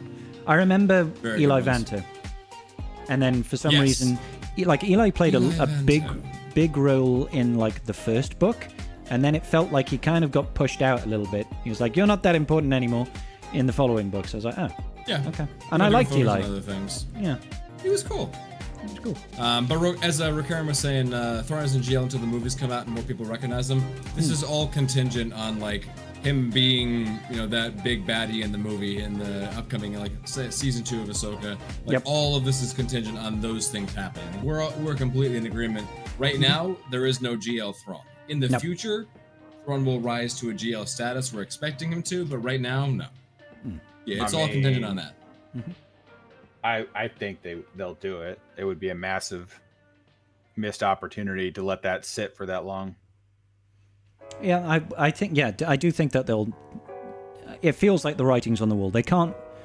Well, they can. It feels like after GL Ahsoka, it'll have to be GL Thrawn. It's too early, but they've painted themselves into a corner. They're not going to wait. It's too early for Ahsoka. I agree. I mean, completely. I also agree. I that's been my argument since day one. Is that I didn't 100% think there too wasn't early enough for character Ahsoka. development in season 1 of Ahsoka to do a GL out of it, but apparently she changed costumes and that counts. So Yeah. you know, Yeah, that's exactly why we're going to get a new Sabine and a new Ezra. They also changed costumes, so therefore, yes. Galactic Legend. I mean, Waiting- at least waiting for Galactic Ezra Legend Ezra. full on actually did change costumes.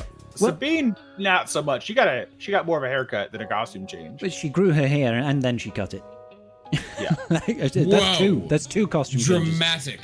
But you know, I think the more pertinent matter for those is, as far as character development and growth goes, it feels like Ezra and Sabine have made more material changes in their characters between Rebels and the Ahsoka show than Ahsoka has done in her own show. Do you know what I mean? It's like when we look at the game, what we've got for Ezra and Sabine, we now know Ezra and Sabine are like. Ezra's been in exile. He's grown a big fluffy beard.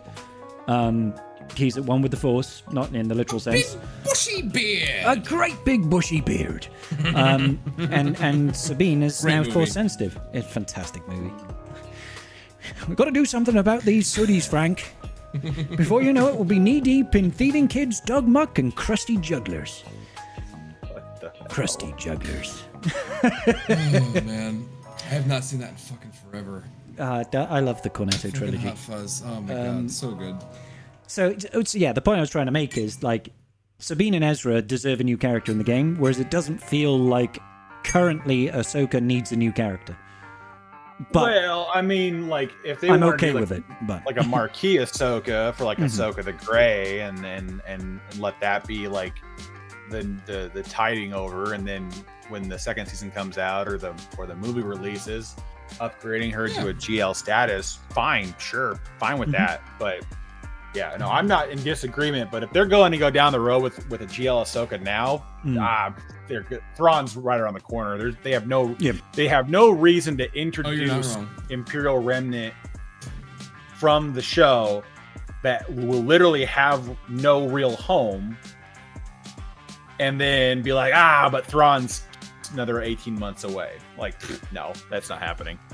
It's gonna be weird, like when you get Enoch, because it says Enoch is gonna be the leader. I guess they have to give him like some GAC Omicrons or something like that. Yeah, or you but can they use him and then like Gideon as the tank on the team. But they did the same thing with the Hux, right? Like Hux was the shiny First Order leader for like a month, and then Slacker dropped. I just mean for right now, like it just seems a little bit awkward for the two leaders that we have right now, because there's Night not Trooper is very much like geared to work with DTMG lead with all of the 100%, terminal removal and stuff.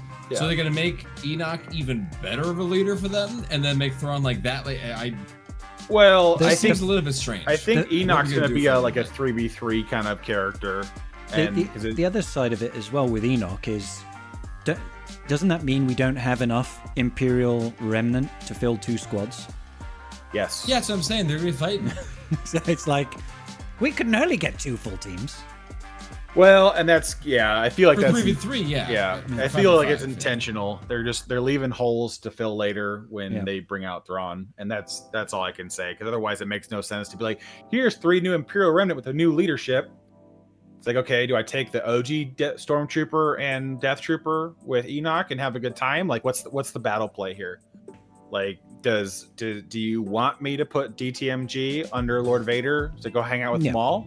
Like, what's the play? Do you want me to do Maul Mandos with DTMG? Like, where are we shifting the characters at here? Because otherwise, this is kind of a crapshoot. Yeah. Time will tell. Time will tell. Definitely throwing a wrench. Yep. That is for sure. And you know what they say, Wolf? If you can dodge a wrench, you can dodge a ball. Dodge a ball. You are right about that. Not wrong there, buddy. Not wrong there. Patches O'Houlihan. Fucking Chuck Norris. So yeah. We're in agreement then that it's a little bit weird that we're getting GL Ahsoka now, but I guess we'll take it. 100%. And it probably means we'll get Thrawn. And there's just way too many marquees coming out, and that's basically the road ahead. It's just have a load of marquees, boys. Enjoy. Pucker up, buttercup. And I, for one, am a little disappointed. I mean, I'm not disappointed with the choice of marquee characters. I'm okay with that. It's just, after the raid drops, and the raid, you know, is a big change. It's a big dynamic shift for everybody because it's a bunch of new characters and it plays completely different. But we always, in live service games, we always have to be looking forward to what's coming up in the future, and it's hard to just look forward to just characters, isn't it? It's like, well, it's just characters, even if it's Galactic Legends. It's like, are we getting a change up to TW that people have been hankering for years? You know, anything new happening in GAC? Are we changing the number of squads? Are we doing anything there? And you know, it's no, you're just getting character content. That's content. New character marquees are content. Okay. So you're just like, shut up and give me money. They go through a lot of work designing those marquee events. Okay. Well, I mean, the kits probably do take a lot of work. I mean, they say it does take like 6 to 9 months, doesn't it, to make a character? So, 69 months. 6 to 9 months. Sorry, close. Yeah. How about then?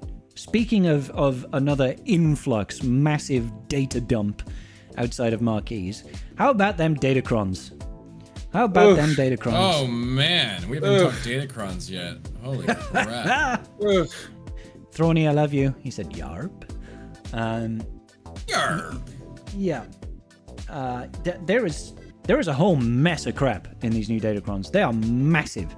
So many new things. That's putting it lightly. Yeah.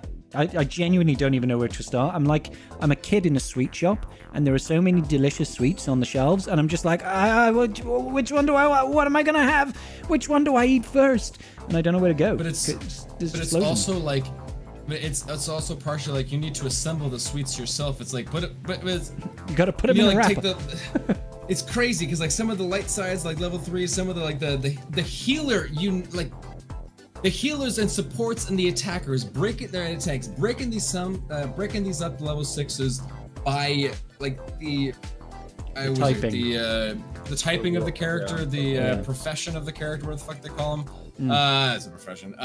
As opposed to the actual faction of the character, that throws such a wrench into your planning because you don't make teams based off of what tag they have. As for they're a support or an attacker. You make teams based off of the faction, based off of the synergy. Yeah. They generally don't have support synergy to make a whole team of fucking supports. So now you got to figure out, which. It was very clever of CG, to which be of honest. These teams, like this is like this is one of the more in-depth ones they've done. This is a great way for them to take a break from stuck in the faction loop.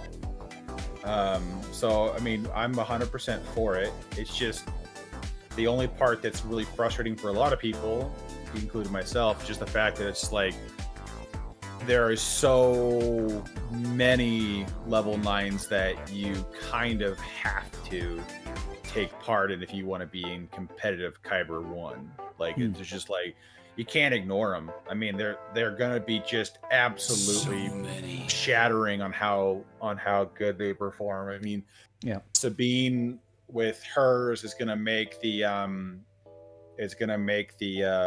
Phoenix counter really powerful again, and then you've got Jedi Consular who's just like, oh yeah, I get a free revive and then I revive everybody. That's not a Jedi. I can go in so many teams. This would be and fun. By the way, did I tell the time about when I heal, I reduce my cooldowns, and like AoE heal that revives everybody has got a cooldown of 3, so I use it every other turn. Yeah. What? Yeah, it's so dumb. Like there's so many of them. Like even Cups is pretty ridiculous. I don't know where I would put him yet, but I mean, like having unresistible. Because he has Cup. I have Cup at R8 for platoons, but yes, I've got an R9 Cup for my sub goal, but it's 100 out of 300 right now, and I'm really happy that it's far away because I'm R9ing so many characters for this new raid that I genuinely I'm gonna run out of droid brains and aero magnifiers and all this sort of good business very quickly if I want to keep R9ing characters for the raid. Must be rough. I don't know what that's like at all. Garth is like, yeah, with my 75 relic 9s. God damn. 54, but yeah. Oh god, I was only up by 20. Oh no, only 54. Hey, it's a low number comparatively. I was going to make a dirty joke then, but I won't. Yeah, so many. There's so many like good level 9s in this set that and level 6s. Well, the 6s, that's the part with me that's just going to drive me nutty. I don't think I'll have the inventory space necessary to have as many level 6s as I want for my teams as possible. There's no way you will. There's no way you will. Because there's like, basically it's going to be ignore every single team that has a Datacron in set 15.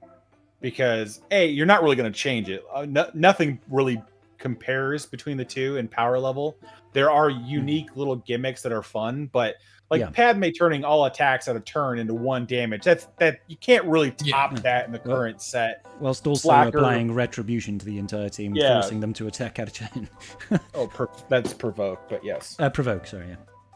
But yes, but that kind of stuff. So there's a few back and forth in this new stuff where it's like you might find a good replacement cron. Like once the Padme cron goes away, Cup might have a place that you could maybe use some of his mechanics.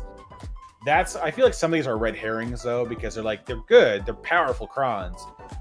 But like, what do you do with that in the context of the current meta? Like, do you really drop Padme out of a JMK team for Cup for an unresistible shock? Like, what does that do for you? Not much. Basically nothing. So yeah. But I'm wondering where else it will go. Like, I'm very, very much looking forward to stuff like Wampa with the attack again level 6. Oh my god. And recovering 25% of his health and protection every time he attacks. Is it attack that one on top like of the all that Wampa really needs to shine is the level 3. Yeah. With the damage over time protection up. That's all Wampa actually needs. Given Wampa a level 6 and a level 9, yes please, holy shit. This is gonna be insane. Like fucking wild. Well, and the level 6 is nutty. The free double tap plus ramping defense penetration. He's gonna just start murdering things left, right, and center, and then it means whenever you he's can also just counterattacking, completely focus on survivability for Wampa. You can just mod him to be just survivable. Forget offense entirely. Yeah, he'll ramp enough at the end of the day. Yeah. Well, the next thing too is I feel like he's still susceptible to the tenacity down. He's still susceptible to that sort of stuff. So I mean, all those sorts of things will still, fuck with him. I mean, I don't see an immunity to percentage health damage effects or stuff like that. So a drain will still affect him. So you don't want to stand against Malik. So that's what they should have done for his. That's what they should have done for his level 9. Just make Wampa immune to tenacity down or grit. Give Wampa grit. Grit. Oh god, that would have been so nutty. It's like, good luck.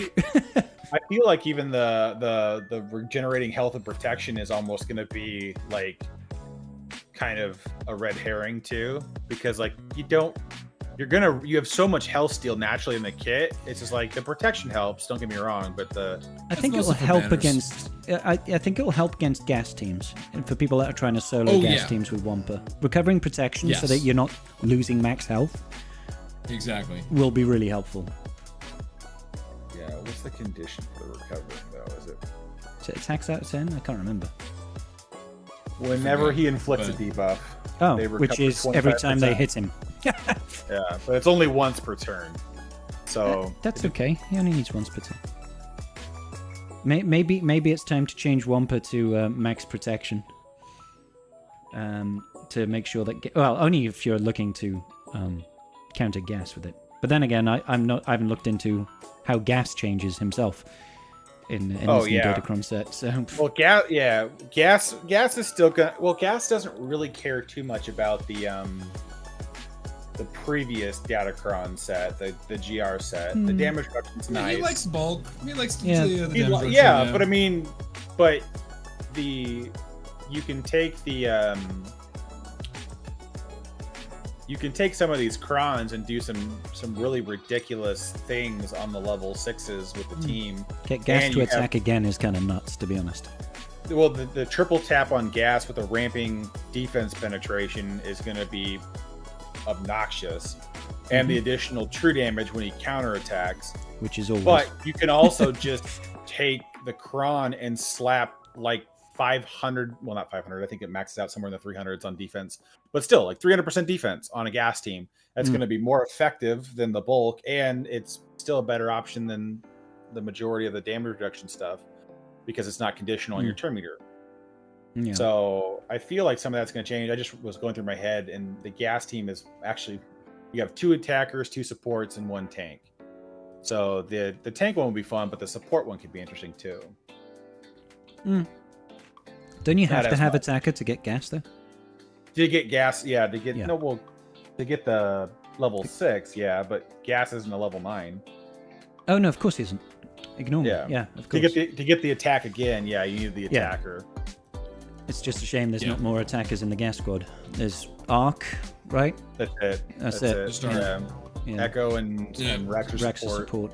The support though, the support level 6 is incredible. The one that dispels everything all the time.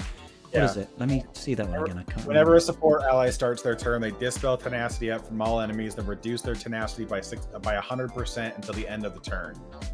Everybody's getting dazed. Whenever a support inflicts a debuff on an enemy, all allies get benefits based on their rolls for the rest of the encounter. And that stacks infinitely. There's no cap on that. Yeah, oh my days. That would be fun with like things like Echo, where you throw the grenade and you can give 50% critical damage. But Dash is going to be the take home for that level 6. Dash is going to be like, hey, guess what? Get wrecked. Right? That's fucking insane. Oh my god, so many debuffs, holy fuck. We spoke about it before as well, but Adrad is going to be awesome with that as well. Yeah, Adrad's going to... Yeah, because Adrad loves the last bit, though. Whenever a support grants a buff to another ally, which is, you're going to grant... Like every turn. Yeah. At that another ally, they also inflict buff immunity for 1 turn on all enemies. It's like, what the hell is this? Yeah.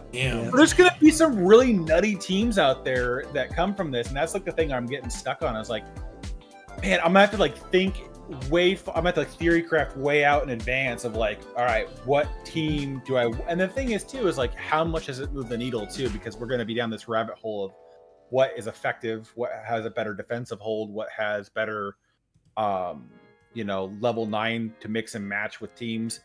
Like there's going to be some fun mechanics with the with doing like the Datacron with Leia or JML. Those can both be equally fun. You can do the healer ones are kind of interesting just because of the plug and play for the healers depending on where you stick them. I feel like if you get a Datacron, that you can make it a timeout team if you can just get enough defense on the stat, because Barris gives Jedi's ramping stats. Where is her? Yeah, so whenever she uses a special, all Jedi allies gain 15% max protection, stacking to 150%. So it's 10 times. Yeah. And whenever she gains turn meter, all allies, not just Jedi, gain 10% max health. Oh my god, yeah. So and that there stacks to 150 as well, doesn't it? Yeah, and then whenever she's critically hit, Jedi allies gain 10% stacking crit damage, and there's no cap on that. Oh my god. But that middle line is really interesting because Barris gains a lot of turn meter as long as she's not dazed or shocked or a dot from Lord Vader. So it's like, man, wouldn't it be really nutty, like, throwing that in on, like, Rey or, I don't know, ML or somebody? Like, it's going to get really out of control. And then the fun part is that she gets the healer level 6, which goes, you kill me once, I come back. Yeah, and they're, like, fully recovered, aren't they? Yeah, full 100% health. Yeah. The first time each healer ally is defeated, they are revived and recover 100% max health. And whenever an ally is revived on an ally healer's turn, the person you revive gets fully healed, 100% max health and protection. No. Whenever an ally is revived on a healer's turn, all allies recover 100% health and protection. So I mean, so it's not just the person that revives; it's the whole team just fully heals. Yeah, but there's That's only just like obnoxious. there's only 2 healers that three. Jolie revives. Jedi Council will revive with the Datacron, and then Visa Smar. Barris doesn't revive, or does Lumi? No, Barris doesn't revive, but Consular does, like you said.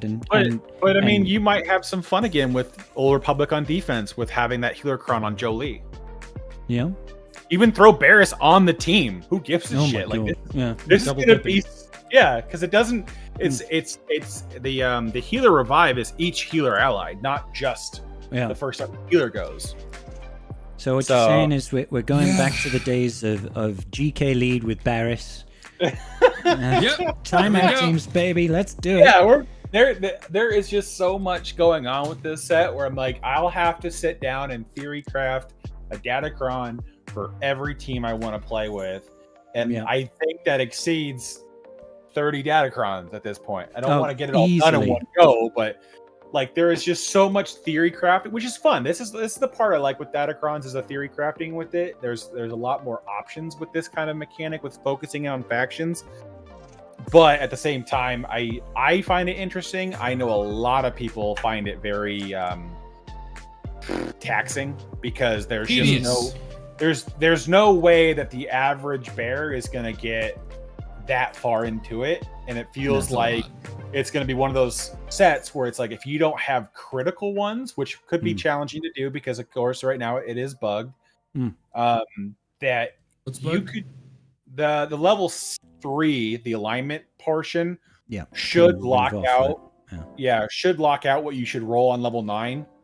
So like if you get the tank level 6 and your faction alignment is light side, you should only get light side tanks to roll, but it's allowing you to pick up any of those characters. Dark side. And then you re-roll the level 3, no matter what your level 9 is, it will allow you to roll light side or dark side again. Which is a known bug. It's that's currently bugged. We'll probably get it fixed early next week when things start going into farm mode for the vast majority of the players, not the few Krakens who are balls to the walls on trying to make Datacrons a thing, Leon. But like it is a weird one. I do agree with what you're saying, Karth, because like they have a hard time getting a large buy-in on Datacrons. Obviously, you go into Kyber 1, Datacrons are everywhere. Yeah.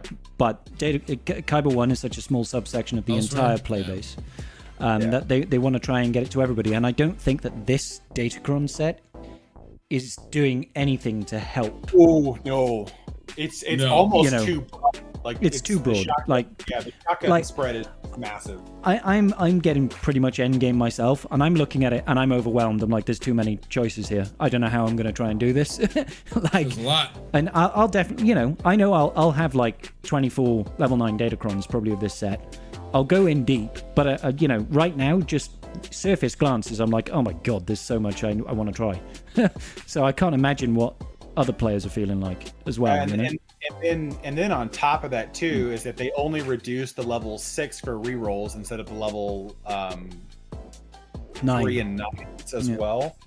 So you're running into this problem of like, if you're going to reroll, you got to do your end stuff first. And it's like, for a lot of people, it's like the advice right now is if you find a level 6 you like, take it to 8, pray the bug fix comes out prior to GAC lock in, hoard up whatever reroll material you can, and then just start going through it as fast as possible before GAC. But outside of that, man, like it's really hard to say, like, is it worth dumping into it or just doing accuracy by volume and hoping that you eventually just land on the right ones for your squads. Yeah.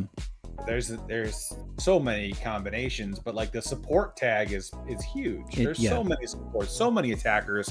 Like and it feels like one of the support level 6 feels like one of like the most universally useful abilities to have. Yeah. Well, I mean, like you said, support in general tend to debuff a lot. And who doesn't want an AoE buff immunity on the enemy team and ramping stats on your team and cleansing tenacity down at tenacity up at the start of it's useful like for everything. Batch. Oh my god! Think about Kylo and Beck specifically puts tenacity up on them to fuck over Bad Batch. Okay, cool, great. Not anymore. That's nice. Yeah. Nope. Yeah, you put heal immunity on it from Echo. Tech takes a turn and dispels it, and then gives them 100% tenacity down, and then he gets to roll his grenade out. This will be and they all get buff immunity. Like, crap. No foresight for you. Yeah. Screw it, nerds. Yeah, that's what I'm saying. Like, that's the team I hadn't even thought of yet was doing Bad Batch. Like, that's the thing. Is I find they're going to be huge. There's too many squads to get through. Like, I just so much. Like, I am right now focused more or less on like the GLs that don't have decent Datacron support right now, and then I'll work my way down from there. Yeah. But the like my main account, I've got 3. I've got the I can't. Gar Saxon. I've got Gar Saxon's Kron. I've got. Oh, I want that one so bad. I want the Gar Kron. I've got one for Barris. No, Visas Mar. Visas Mar. That's the one I've got. I want that one too. Can I have your Krons, Kath? Well, it annoys me though because on my ult, give them to me now. I was just leveling stuff up because I had a deconstruct, right? Okay. I naturally rolled the Infant's Nest, big wordy one. And then I just went and re-rolled the attacker to get the double attack. Yeah. Enfys Nest one is also nuts. Like, she's actually going to do stuff again. Well, she's immune to max health reduction. Whenever she inflicts a debuff, she gains ramping critical damage of 20%. Yep. Whenever she uses a special, she attacks again, dealing a 20% additional true damage. When she attacks out of turn, she exposes the target enemy for 2 turns. So again, that's going to be her ramping more critical damage because it's her inflicting it. Yep. And the start of her turns, at the start of Ness, damage is increased by 10% stacking for every enemy turn that they've taken prior to her turn. And the damage so if enemies take 20 turns, she gets 200%. Damage. Yeah. Just and on top of the crit damage stacking that she's got. Yeah, it's so nuts. Like, it's so nuts. And then you pair that with the you'd be panicking so much going up against Nest. You're like, oh, don't let her take a turn. Don't let her take a turn. It's been 3 minutes. We're trying to kill her. Don't let her take a turn. And she'll just go, bop. Honest to God, I'm gonna throw probably might be a red herring. I don't know. Well, but it's who you pair it with, right? That becomes the interesting part of it. Because if you want to shut out certain counters, then you can just throw Nest in there and use the attacker level 6 as part of the Kron. So there's some interesting things you can kind of play back and forth with it. But like, I wouldn't doubt that I wouldn't want to use this on a Dash team. I would much rather have Dash. I'd rather have support level 6. Yeah, support level 6 for Dash. But like, you could throw this in with Afra. It's not ideal, but Nest under Afra is obnoxious, especially with this Kron, especially with the attacker level 6 giving BT1 a double tap every time he uses a basic. Oh, BT1's gonna be a fucking monster. Yeah, that's what I'm saying. Think about BT1. Terrifying. Oh my days. Oh geez. Yeah, that's what he's definitely killing things. So like, you can throw in the mechanics under other characters and still have really nutty results. And so I think it's kind of the pro is that there's a lot of plug and play with that. But the even the Nest itself has fallen off a lot because like they have the line there about immune max health reduction, because it used to be that you needed to reduce your max health in order to actually get through her, because it was such a fucking bear to beat her down. Yeah. So like, at this point, we have characters that can do 150k on a fucking basic, like one shot Nest. Well, I get it. I love Nest. She's fantastic and all, but I don't know if she's exactly the threat that she used to be. I mean, don't forget all the defense secondary stats on this as well. Though. There is that. There's that. But even without that, the stats and everything. Yeah, I was a little with health, I guess, but it's the it just depends on what team you slap her with. I believe, because it's like the big issue is that if you like try to TM loop her with like troopers or CLS and she gets free, she will kill whoever she targets that first hit, unless you also have like 300% defense. If you lose control, that'll be scary. But the thing is though, if you don't lose control, if you don't get her to take a turn, you're never going to one tap her. Any damage gives her 40% bonus protection. So you'll have to try to go after right away and pray that Han Solo annihilates her out the rip. Or you use insta kills like we always used to have to, right? Yeah, Like Yeah. you But hit the again- bounty hunter, or you have to you Yeah. have to but nihilist depending it, on who, or- yeah, depending who you pair it with, you might shut out characters like bounty hunters too. It's like it's just gonna be more nuanced than just having Nest solos. But that I Oh wouldn't. yeah. I wouldn't Yeah, do it for the I don't- Nest solo. I would don't throw think Underdog it's in the necessarily company. going to be Soloville for Nest again. I think you're right. I no. think she's just going to be really obnoxious to just throw in teams with her Cron. Yeah, that was more about me like trying to temper expectations for like being on sure. offense and soloing stuff, and like she's not gonna be like, I mean, she's no Wampa. No, She, well, she, and she Wampa probably has so much she probably going will for him. solo Ewoks now though, even with Nisa. Well, if you pair her with the light side level 6, that whenever she or level 3, whenever she uses her basic, she gains offense up, defense up, and critical chance up. Yeah. So she's gonna have quite a nice little stat or buff Well, pool to work. they're also against. going to hit her about 1,000 times, and then she'll take one turn and AOE the entire board, and they'll all die. Yes. Yeah, exactly, exactly. That's my whole point. Like, or if she doesn't even get to the AOE, the basic will kill somebody. Yeah. Like, it's gonna be nutty. And that's the thing with this set. There's just a lot of like nuance to what you can do with things. Frickin' Nisa is an attacker. You give her the extra attacks. It'll take 60 seconds for her to do one attack round. Oh Just be like- god. Freaking timeoutville. Right, that's it. Ewoks go on defense with Nest. I didn't even think about that. Well, she won't Bro. attack 6 times though. She'll just attack 4. Right, it's enough, Cuff. It's enough. It is. Yeah, Yeah. it's still enough. I won't argue that point. Every Oh single my time. God. God damn. Ugh, gross. Marcus, there is not a difference between dismantling and auto dust. I don't think so, anyway. There is not. No. You get the same price no matter what. The doing it manually just gives you more autonomy as to where things go.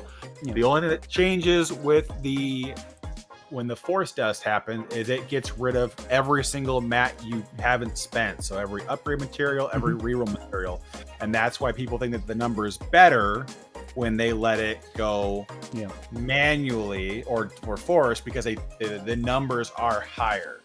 Yeah. But as somebody who does this all the time, it's the same. You're just seeing the Different, bump. but same. You're just seeing the bump from the other mats getting dusted in the process. Yeah. I'm guessing come Monday when Conquest comes back, a lot of people are going to be rushing to the bonus node in Sector 1 to be like, Datacrons, quick! Oh yeah, I mean Kyber 1's gonna get flooded really, really hard with this stuff. Like it's gonna Bro, get this is nutty gonna be at that rough. time. Yeah. And we are going to be so confused going into 3v3, like, what the fuck? What do we Right? even do against this? Yeah, What- 3v3 is 100% just I'm putting nothing but trash on defense and I'm saving everything for offense because I am not dealing with this. I mean, that's 3v3 in general, I think, anyway. It's just like trash defense, just irritating things, no GLs on defense. Yeah. Oh, man. It's, you're welcome, Marcus. You're welcome, buddy. It's going to be crazy, man. Like, new Datacron sets dropping 3v3, but this one in particular is just so broad that it's going to be nightmare 3v3, I think. Oh yeah, I think it's going to be too many things to calculate for. I mean, you're going to have a lot of fun bulk crons. You're going to have a lot of fun just odd mechanics, like the tank revive on Malgus is going to be so fantastic because it's going to basically tell Bastard to go pound sand. Like Cal can't win versus Malgus now because you revive the tank and Cal's instant defeat doesn't permanently defeat. Yeah, and we're losing the Jedi insta kill, permakill Kron. So, Yeah. because that level 6 is disappearing. Yeah, so there are just some nuanced stuff in the different tiers that are just gonna cause heartache. We're just And I'm like, all that's going to happen, Karth, is we're just going to throw Watt in the Basti team to put weapons tech on Cal. oh yeah. God, That's how But it then you is. have to- Anyway. you have to pray to God that they don't get jumped. Oh yeah, you got yeah, absolutely.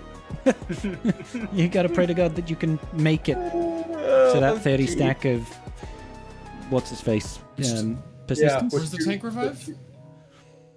The level 3 on dark side. The first Oh, time an level 3 ally, dark side, yeah, okay. the first time a allied tank is defeated, they are revived. Gotcha.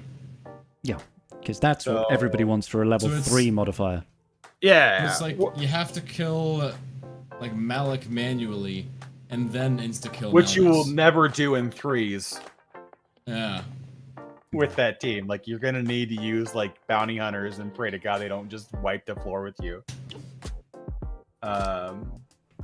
But yeah. I mean, and Gonna- there is still health on this set as well, so they can pump And- Malgus's and- health sky high. Yes. and defense. And defense, lots yeah. of defense. Yeah. The important thing to note for the listeners at home is that the revive does not stack. So if like Chrysanthemum dies, Yeah. it doesn't pick. It consumes both, revives, and brings him back, and then it's gone. You don't get to use it again. So it doesn't just stack on top of it. So Chrysanthemum doesn't have 3 lives. He still has 2. So anything that has an auto revive mechanic like Reva Night isn't Sisters, yeah. Yeah. It's not going to do well for. So you either want a different tank ability or a different level 3 is basically what you want to do. There are good tank abilities on the level 6 for teams like Jabba the Hutt. Chrysanthemum getting constant protection top offs is going to be annoying. Getting a free full heal is going to be obnoxious. So there are things that still work for it, but yeah, it's going to be fun. Yeah, it is. Fun Yeah, it is. And yeah, Grit would increase the damage on the dunk because it based off his current health Yep. from Malgus. So yeah, No, that's what Malgus probably, that's gonna what be you fine. want on Malgus. Jesus The Christ. the grit level 6 Right. on Malgus. Yeah, That's gonna, Grit that's level gonna be 6. fun. Throw all that extra max health on him, and watch him just yeet people for 400,000 damage. Be great. Oh my god, dude, it's so bad. Like, Fucking it's so absurd. I wonder if we'll have the Boba Fett yeeting out Lord Vader again. Maybe people with the won't. protection ups? Yeah, people might not do the protection ups anymore. Well, I think you just keep Lord Vader for offense because I think Lord Vader's not even worth putting on D, no matter what the Kron is right now, because Bo pretty easily handles that. I think it's more or less people taking the wrong Bo comp that causes it to fail Hmm. than it does Bo not doing well versus Lord Vader. So I mean, you just take in Lord Vader with Gar Saxon and ISC and the level 9 with Gar Saxon. You just watch them. I'm honestly, I am probably gonna do Maul Mandos with Lord Vader as the 5th. Yeah, that's horrible. Yeah, Yes. so you start off with a crush, Maul takes a bonus turn. The AoEs, Candra's takes a bonus turn. The Yep. AoEs, Maul attacks 5 times, and then Gar Saxon and ISC delete everything. He's like, dead. But the fun part of Oh, wait a minute. No, uh, that's too many characters then, isn't it? No, No, that's fine. that's the right number of characters. That's 5, yeah. You're I leaving can Django count. off. because if I remember correctly, with And Lord Django Vader- wants to stay with Trench anyway, so. Yeah. Yeah, set that on defense, Karth, and watch people just go like, oh, Yeah. Well, and then the fun part with Lord Vader being there is that with Lord Vader, when they get dots, they can't gain turn meter. Yeah. So you just sit there and laugh maniacally as they're dazed and dotted. Oh, and well, I mean, you know, if they've got nothing to interrupt at the start, Gar and Yeah. ISC are going to kill everything. And I will remod Lord Vader to be 600 speed. So Yeah, the fastest Lord Vader in the West. I can do it. I already know the mods exist on my account for it. So I guess people would have to JMK it. And just have to stop the turn meter benefits at the start, and Yeah. hopefully kill something before Maul goes. Yeah. yeah. Yeah. Oh my days. Yeah. that's what I'm saying, like, Carthage could there's- have some fun. There's gonna be some fun teams out there. That's a back wall team for the back pocket there. Yeah, I mean, just put JMK up front. Hopefully they mirror it and then ruin Yeah. everyone's life. Oh man.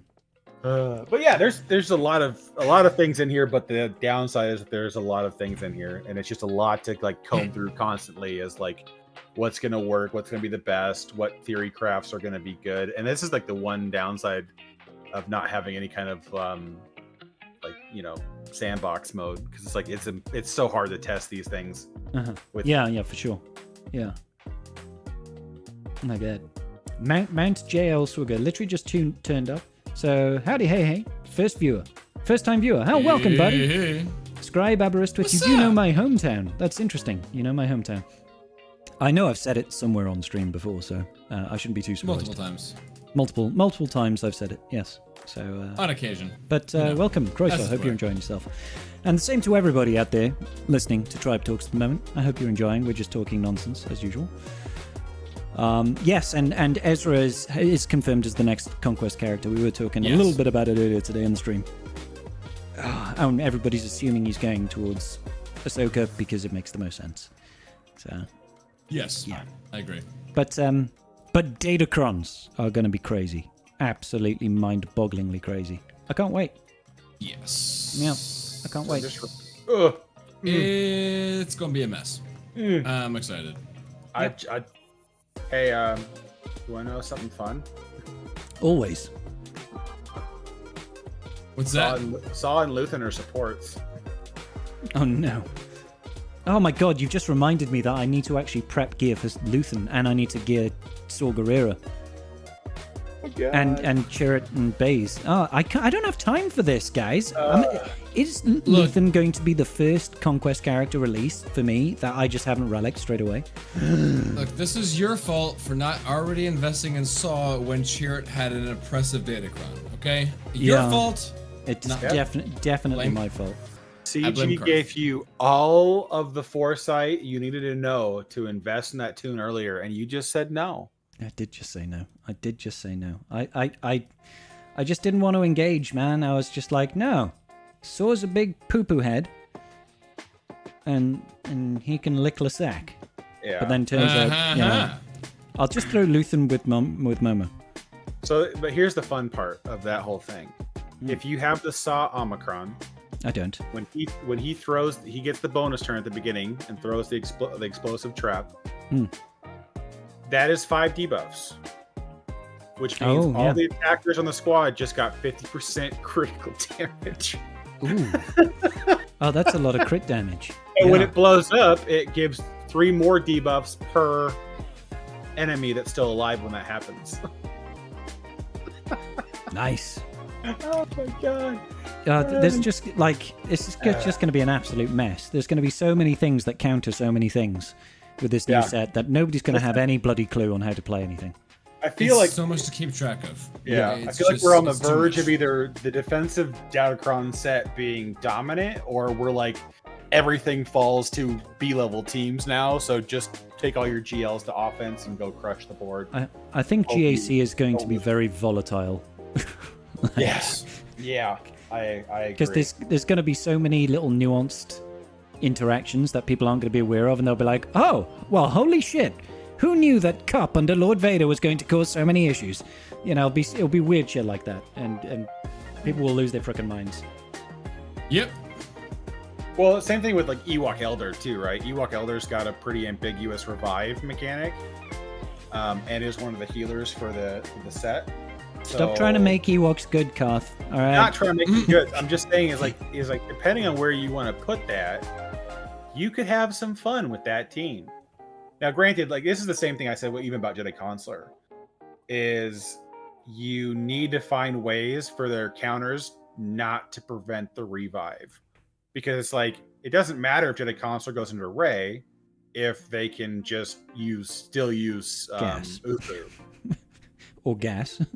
Or gas, yeah, or whatever. Like it doesn't matter what you do if you can't prevent that mechanic. So it's like you're gonna have to do some like super annoying timeout stuff and pray that it works. But I'm here for it. I just don't even. Oh, Yeah, it's a lot. it is a lot. overwhelmed. I'm very overwhelmed right now when it comes to this. Bring me a cookie. This may Oh be my a God. lazy. And a hug. Hmm? A cookie and a This hug. may be a lazy Datacron season where we just do some stuff and hope for the best and see what happens. Yeah, There you I'm gonna just I'm just gonna I think what I'll systematically go by the level 9s first. I'll be like, what are the level 9s that I want? I'll get them and I'll work backwards from there. I'll just be like, yep, let's keep sending stuff until people find out some really good combos, and I'll be like, yeah, I'll get that. Okay. There's that. There's just so many. I like There's it. just so many. Yeah. It's too much to keep track of. The only two I know I want right now are Gar and Wampa, just because I like the characters and they're fun more than, I feel like they're going to be meta-defining, because I don't think they are going to be meta-defining. I just want them to be fun. So. Like I said, I think Wampa's crowns will like open up a little bit more things for her to take out. Yeah, I mean, it's not going to be like game-changing. Suddenly, Wampa still susceptible to tenacity down, still susceptible to life health, percentage health damage effects, stuff like that. So, if they gave Wampa grit, if they gave some more stuff like that, then maybe we'd be talking immunity tenacity down. Maybe we'd be talking about something crazy over here. As it is right now, I mean, yeah, she's good. It'll be fun. Make her more consistent about against some good counters, but it's not like she's gonna go out and start beating GLs. It's she'll beat the same thing she did previously, maybe a little bit more reliably, and that's enough for me, I think. Oh yeah, I think so. Now, like I said, more reliably against gas, that would be nice. That would be a lot of fun. Oh my god. Yeah, it just depends. What are people going to throw on the gas team that could make that horrendous, So, I mean, what do you call it? Queen Amidala. Well, Queen Amidala probably, but Captain Rex is going to be a bitch and a half. What's the unresistible days? Oh yeah, and tenacity down. Tenacity down? Yeah. Not resistible, but tenacity down, yeah. Yeah. So you would need immunity tenacity down to make Wampa like 100% effective against that shit. Yeah. Yeah, because Wampa will all of a sudden be getting stunned. So, well, you have to change the level 3 on the Wampacron too. You wouldn't want that stacking protection up because you're just gonna. Oh my god, you're pumping up gas. Oh yeah. But you're using that to protect yourself from the health drain. Well, that's why you have to go with the level 9 to give you the health and recovery whenever you inflict a dot. Because then every time you take damage during a different turn, you recover 25%. We need 2 Wampacrons, what you're telling me. Yeah, it ain't happening, Captain. You need better level 6s for Wampa, I think, is really what it comes down to. It's gonna be a lot. Croeso indeed, Mount. Thank you, buddy. Croeso. For those the uninitiated, Croeso means welcome in Welsh. Yes. Croeso. Yeah. Oh man. So what else have we not talked about new stuff that's come? We've done GL. We've done what's its There was face? a Power World update. We could Hey guys, there's a more power. about. I haven't actually looked at that. Is it good? It's relatively minor. They had like another little island over there with a few new pals. Another like 15, 20. A lot of quality of life updates and a lot of like bullshit around over there. Next tier of advancements. And I'll wait for the next big and, thing, and then I'll go back into it. I'll give it another update. Laser guns and flamethrowers and all that sort of fun stuff. Standard stuff in Pal World, Buddy World will be the next game. Oh yeah, of course, naturally. Naturally. Yeah. Anyways, I think we touched on all like the big. We touched on the raid, didn't we? We did the raid. We did the We could Datacrons. complain more about the raid, but I feel like we absolutely couldn't. fairly- Nobody could possibly complain more. Let's see. out We conversation. definitely need to touch on how much remodding is required for this fucking raid. Yeah, a but lot.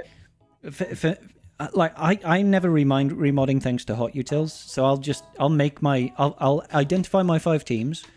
I'll optimally mod them, and I'll save that as a mod loadout, and I'll just load that in, and that'll be me done. Yes, it'll cost me several 100,000 credits every time the raid runs. I don't care. That is a price I am willing to pay to have comfortable raid runs. If it can save enough time when like break some RNG out of there, so you're talking about like 1 or 2 redos max as opposed to like Yeah, let exactly. me just throw this on there for an hour. Then I'd say it's worth it. Yeah. The reliability is relevant. Yeah, my heart goes out to non-hot utils users, but Oh my god, yeah. yes, It's awful.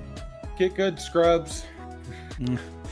Like genuinely, this raid went after I was playing it, because I probably did like 5 or 6 hours or something like that doing the Queen Amidala testing, and I did several other hours on Gungans. No, well, maybe 2 hours on Gungans. Gungans are really easy.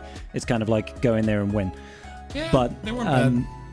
but like, it was really tempting after doing all that and all the recording to be like, can I just like R9 every team so I don't have to worry about RNG and modding? I was like, can I just R9 everything and just forget about it?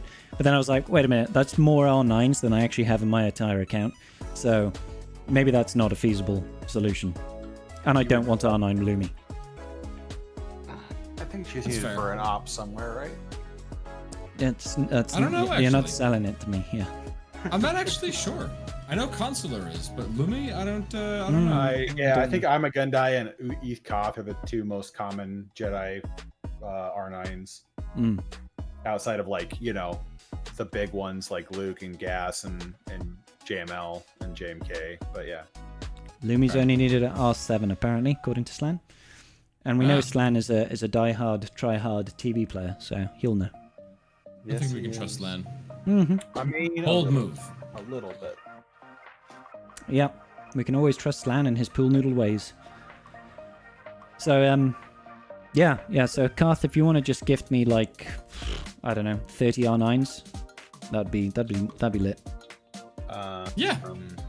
Yeah, if you can Let me get join the your right guild real back quick, and you can when give you're me some done. R9s too. Yeah, I'm just spreading the love. You can borrow them after I'm done with them. Okay. All right, cool. Between raids, we can just, Lovely.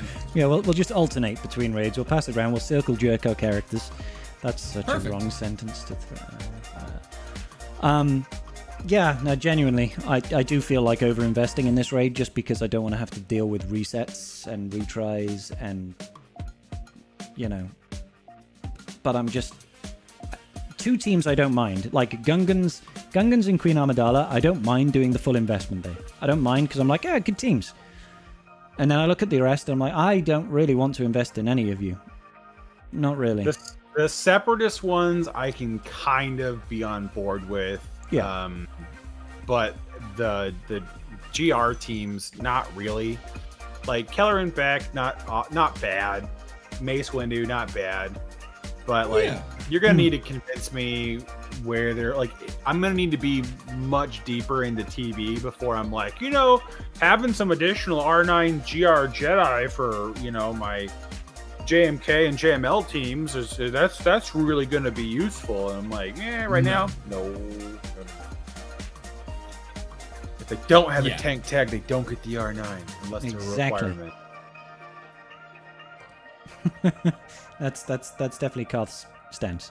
Yeah, I'm. If you're not I'm an proud- R9, not a GL, you don't get R9. So Yeah, if you're not I'm a tank, probably you're not a gonna- GL. I'm probably gonna hold off on R9ing Snips, and I'll do Yeah, I haven't done that yet. Boombadir and Boss first, Fine. so I can 4-man the top tier That makes the most sense. until I can get Tarples up. Because I will do. I'm just gonna do the whole Gungan team because I'll probably I'm tempted as well. as a luxury. I'm put just the- going to 8 on them. You guys are crazy. We yeah, are. as- Nine well, Gungans. we're doing a lot of R9 CMs, and so with the Omicron, they pretty much auto a good portion of the light side and mix stuff.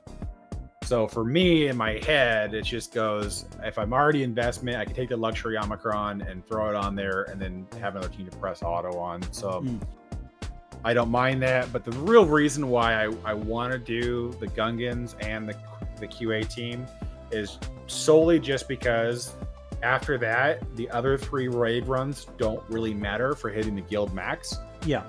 I do want to still hit the max personal, but Right. it gives me a lot more flexibility. And all I'm really hoping for is I know those 2 teams with a little bit of Gungans without any, they can auto it, but with Queen Amidala, those 2 teams will get me max scores, and then everything else, it's just going to be like, okay, well, if I don't get it perfect, then it's going to be fine. Or if they nerf B2 and that doesn't work anymore, then I don't have to worry about spending think 2 hours trying to make a separatist run get me 80% of the points. For max runs, for max box in the guild, I think if you've got 2 teams that do 3.6 mil, you need an average of like 1.6 over the remaining 3 teams, which is Relic 7, right? Yeah. I mean, obviously it's just under max score Relic 7, but I'd almost rather do that than have an extra Relic 8 team that I don't want. Well, yeah, Relic sense. 8 is not cheap, man. Relic 8 is just the arrows. No, it is and not. The impulse sectors are expensive to get your hands on, and with the massive increase of R9 requirements in this game, you burn through them twice as fast. So Yeah, definitely. And I imagine we're not seeing the last Relic 9 requirement for Ahsoka either. With no, Six. I would be. I think one massively more, shocked. maybe two. Yeah, So. I wouldn't. Two would. Well, I would say 3 is my number for Ahsoka, because we had 2 with 3 more? No, 2 more. Oh, 3 2 more. total. 3 in total. Yeah. I think I reckon it will be 2 R9s, but I wouldn't be surprised if there's 3. 3 wouldn't surprise me. Yeah, I'm probably on the same page as you, Scrap. I'm expecting 2, but yeah, 3 would not put it past them. I'm just thinking they're going to push the envelope even further on the R9 requirements. It seems to be the trend as of late. And Oh, without a doubt, yeah. you know, we had 1 with Profundity, 2 with Leviathan. You know, let's go for 3. It's just GLs recently have been relatively accessible. They've been pretty low on the relic levels. Like, Yeah, if you look at Leia and Jabba, they were quite kind. but they were both raid requirements, which I think is Both part raid of the reason why requirements they and were kind. Marquise, yeah. So I'm not sure. I don't think I have a hard time reconciling like 3 R9s as well as the shitload of marquees that we're going to get right now.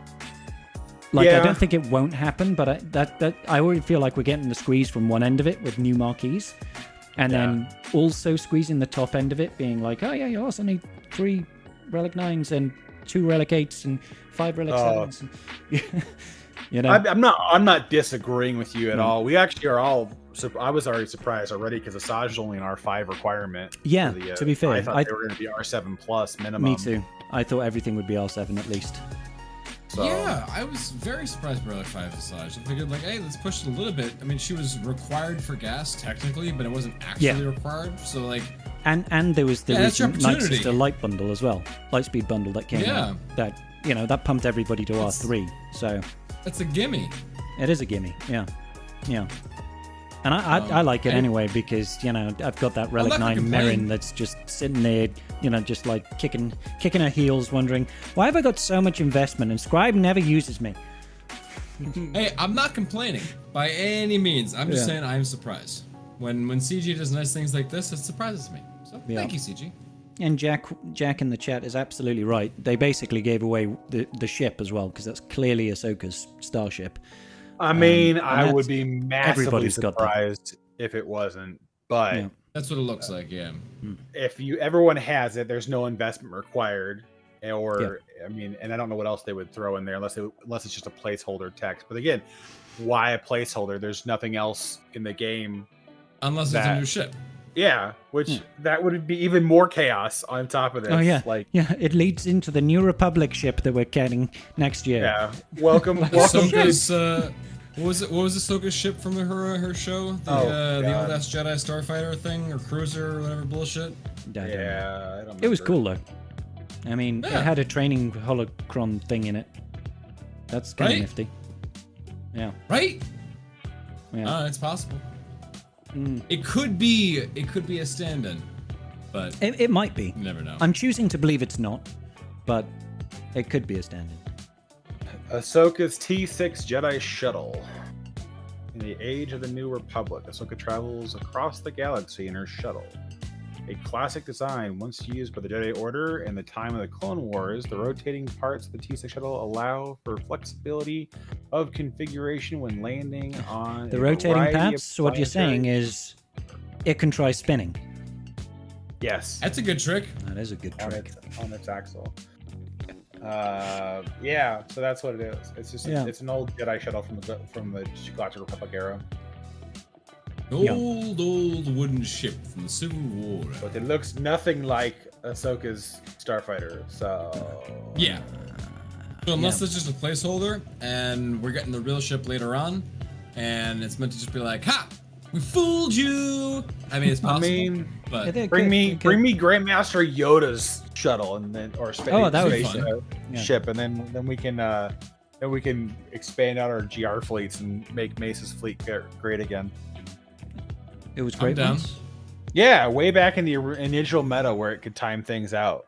Way back in the day. When in the days of when Fleet was young. So yeah. All right, you'll have to excuse me, gents. I'll be back in a sec. Okay, I was gonna say that it does like semi sort of decent with Marauder on defense. Like I've seen people time out with that shit before. Yeah, it does. Which is, it can. I guess it can what they also intended. Yeah, it can give Profundity a hard time too. Well, and it does hit really hard under the endurance. It just absolutely claps some cheeks. But I wouldn't call it the world's most menacing fleet because you pull Marauder out of Negotiator, and then what Negotiator can beat drops pretty hard too. So it's like you can get two fleets or one great fleet, and that's the unfortunate part of a lot of how this game works right now. Is like we have multiple faction tags for the same ships. It's like, well, you could have Home 1 and the Profundity, but if you do that, your Profundity sucks. So, yep. Or you know, same with Empire. You know, you kind of need certain mechanics in play. So it's like, well, you could take the Chimera, which screws the what is the Inquisitor shuttle called? I can't think of it now. The Scythe. The Scythe. If you take the Chimera, then have the Scythe, then it ruins the summons, but then it gives you the Force Taunt when they gain Foresight, and that's the mechanic you want, and things like that nature, where it's just you go back and forth on. You need certain mechanics in play. Yeah, the fleet meta. Oh man, fleet meta these days. What have you been like? What do you actually normally do for that? Because I normally set triple attacker, executor, Leviathan, and then what? Like I think Geo's on defense usually, like Grievous Malevolence, just because it can steal some banners. It's not usually like gonna get a hold, but it'll steal some banners. Well, yeah, it depends what they use against it. Because if they use the Radis, there's a chance that like because the Geo Spy, when it's not stealth, it's like 30% evasion. So there's a chance that they could miss when they use raise AoE. But for the most part, I just have Executor, Negotiator with the Marauder, and then the Malevolence on defense because you did Negotiator on defense. Wow, that's like my main Executor counter for like triple attacker Executor. It's not like my main. I just use Profundity. You use Profundity and Clench. Yeah.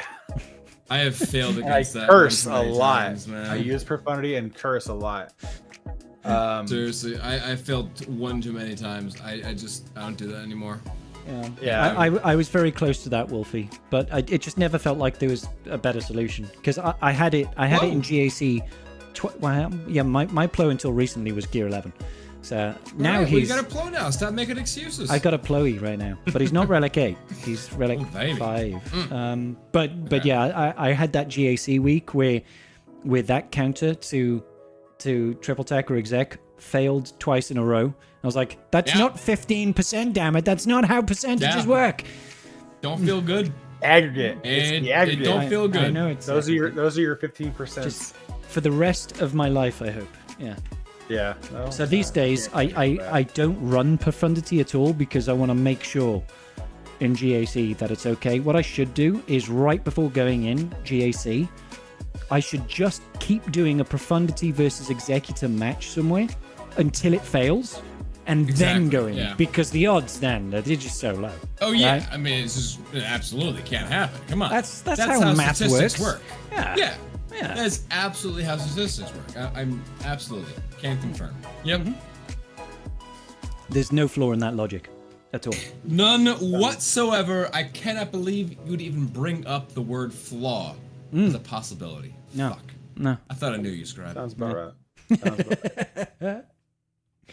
Oh, my days. Oh, man. Hey, do we have any tribe talks questions? I didn't.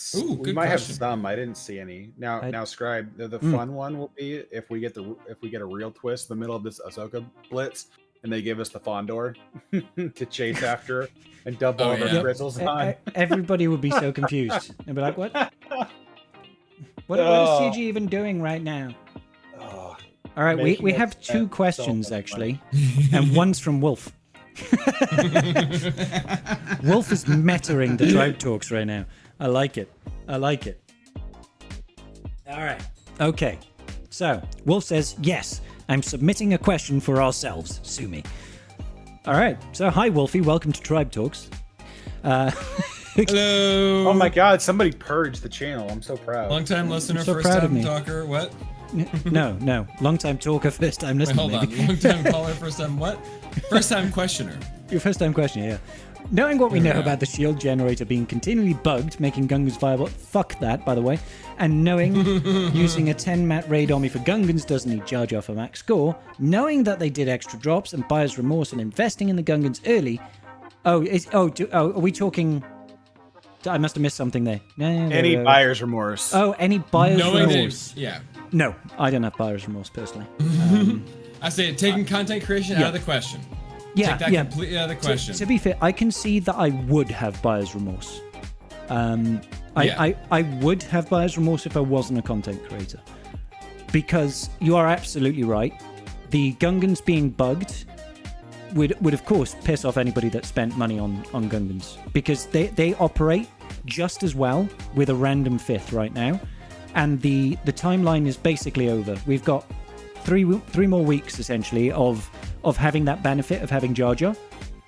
And 1 week of it is going to be the off week where there's no more GAC. And then so that's 3 weeks basically of PvP outside of territory wars where you have that bigger advantage of other people not having it. So I think I would if I didn't do content creation, but I do content creation, and that's okay. I'm not expecting there to be any sort of make good for people that invested in Jar Jar early. I think CG is just going to be that's the way the cookie crumbles. And that's that. How about you, Karth? How do you feel about it? I mean, if I was gonna have buyer's remorse at all in this game, It wouldn't be a long Gungans. time ago. But I mean, for the most part, right up until they screwed it up with it's really the only reason that it does bother me is the bug, because I don't like the fact that people can have it without having it kind of thing.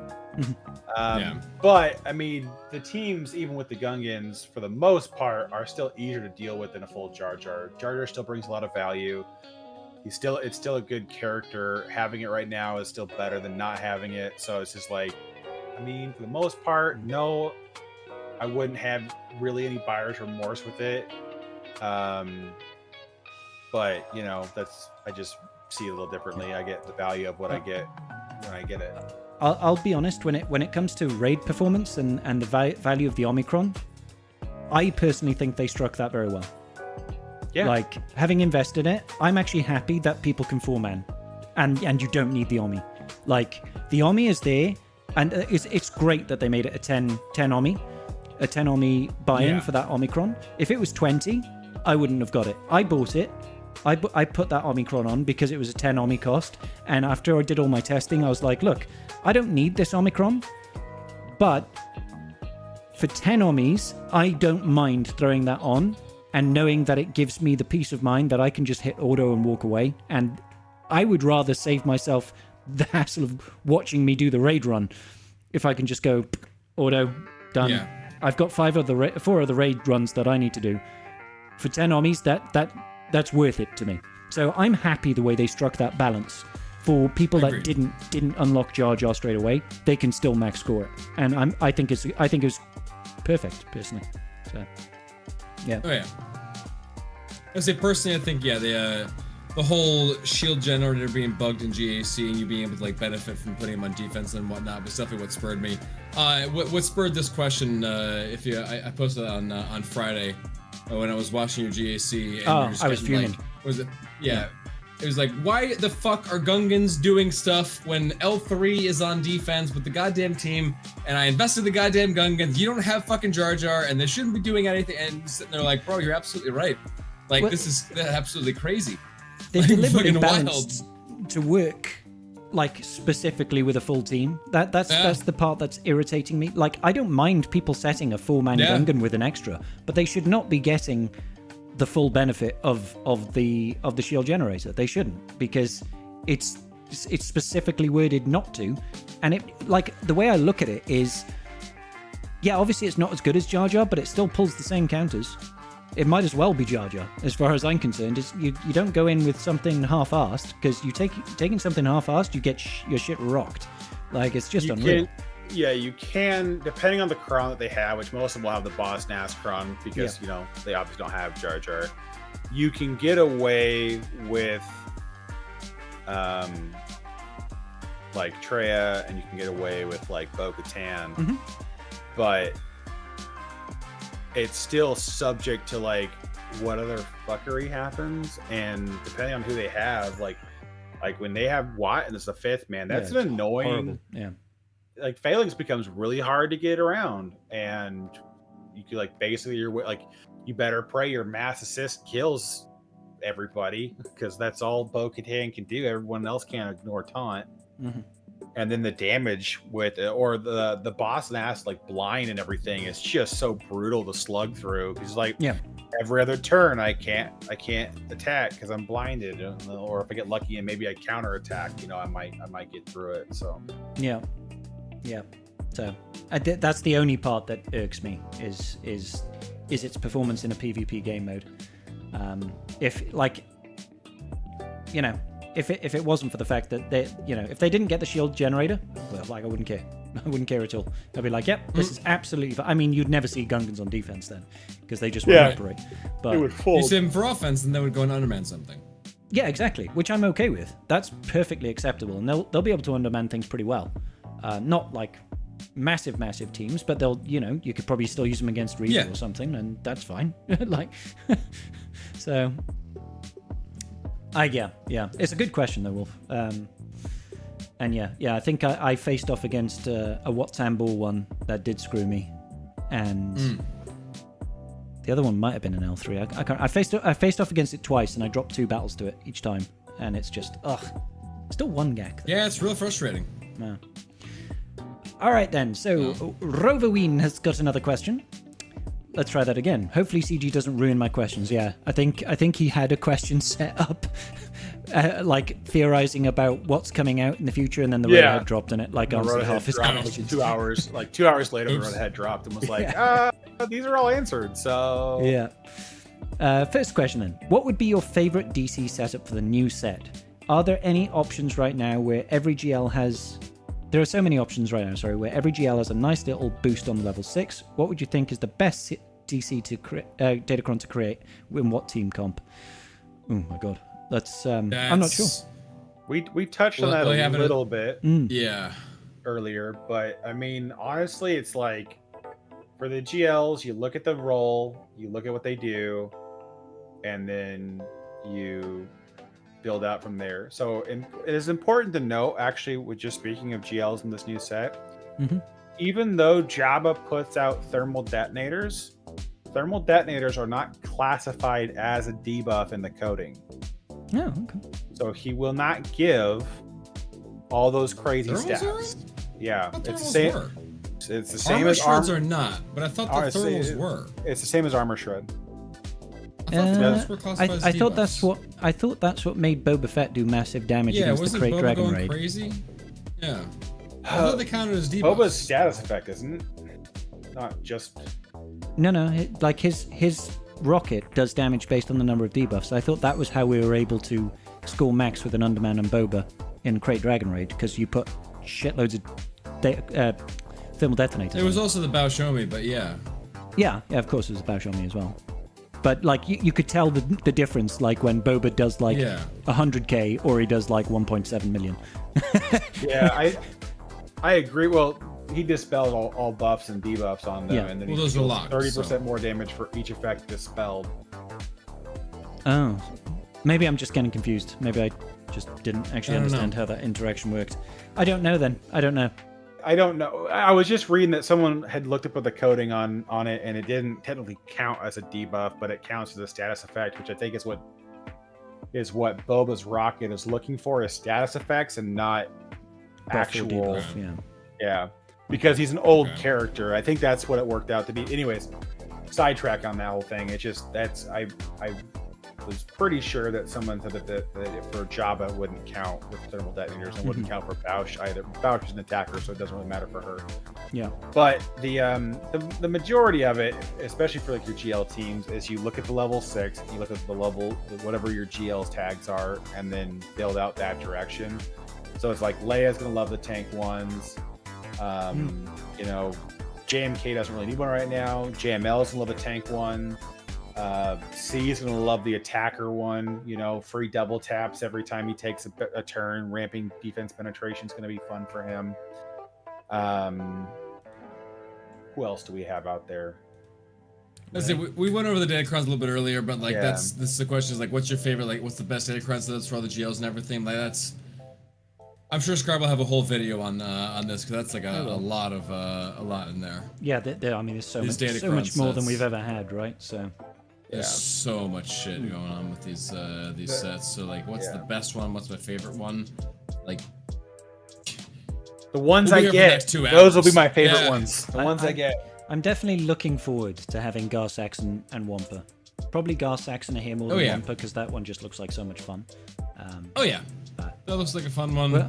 We'll use Karth's Maul lead with Lord Vader, Gar Saxon ISC, and what's his face? Candy Lips. As in Candyman can. Okay, part 2 then. All the new characters coming out with the out. In which tag should they be fitted? Oh, okay, so what tag do you think that Ahsoka is getting? I've put forward my position. I think it's going to be New Republic. Yeah. It's just the same thing. New Republic is definitely going to be an option over there. She will be an UFU, but I can't imagine Sabine and Ezra being UFUs. They'll likely be Jedi tags. I think will be an UFU. No, she's trained to be a Jedi. They're pretty clear about that throughout the show. They call her the Padawan, but they're pretty fast and loose with those definitions of terms over there. Sure, just, like, sort of say things and like, oh yeah, remember that time? It's like sort of like that other time we used that word. Remember, guys? So no, I get what you mean. It's possible. It's one of two ways for me. Either she has a literal library of text where she just goes, if this character is present, then these things take effect, and then they do that for every other character in her squad. Kind of how they did with Jabba the Hutt and the Hutt Cartel faction when that released, or they just that or more like a Star Killer thing. Yeah, well, it's like you have one unaligned Force user, you've got one Jedi, you've got one scoundrel, you've got and it creates or any amount of them. You've got one Jedi attacker, you've got one Jedi support, you've got one non-Jedi attacker support character. I mean, it's possible too. 100% possible. I think it's too ambiguous right now because we don't know her team. But New Republic does kind of make a good amount of sense for them to lead into and start building out that particular faction, because if CG were smart, you'd be laying the groundwork for the Imperial Remnant and New Republic, because that's going to be literally the next like 2 years or more of the Star Wars cinematic universe. Is Ahsoka season 2 and the new movie and the Mando movie and all that stuff is going to be based in the era of the New Republic. So I can't imagine them not laying groundwork for that to come to the game. The only reason I say New Republic is because I don't understand what else they can give her as a tag. I don't think she'll be UFU, because this just doesn't, like, she's just stealing characters. It has to be. I think she'll get UFU. I think it'll be in the same way that JMK is a Jedi, but he works with Galactic Republic. It'll be like they'll give her the tag, but I think her faction will be New Republic.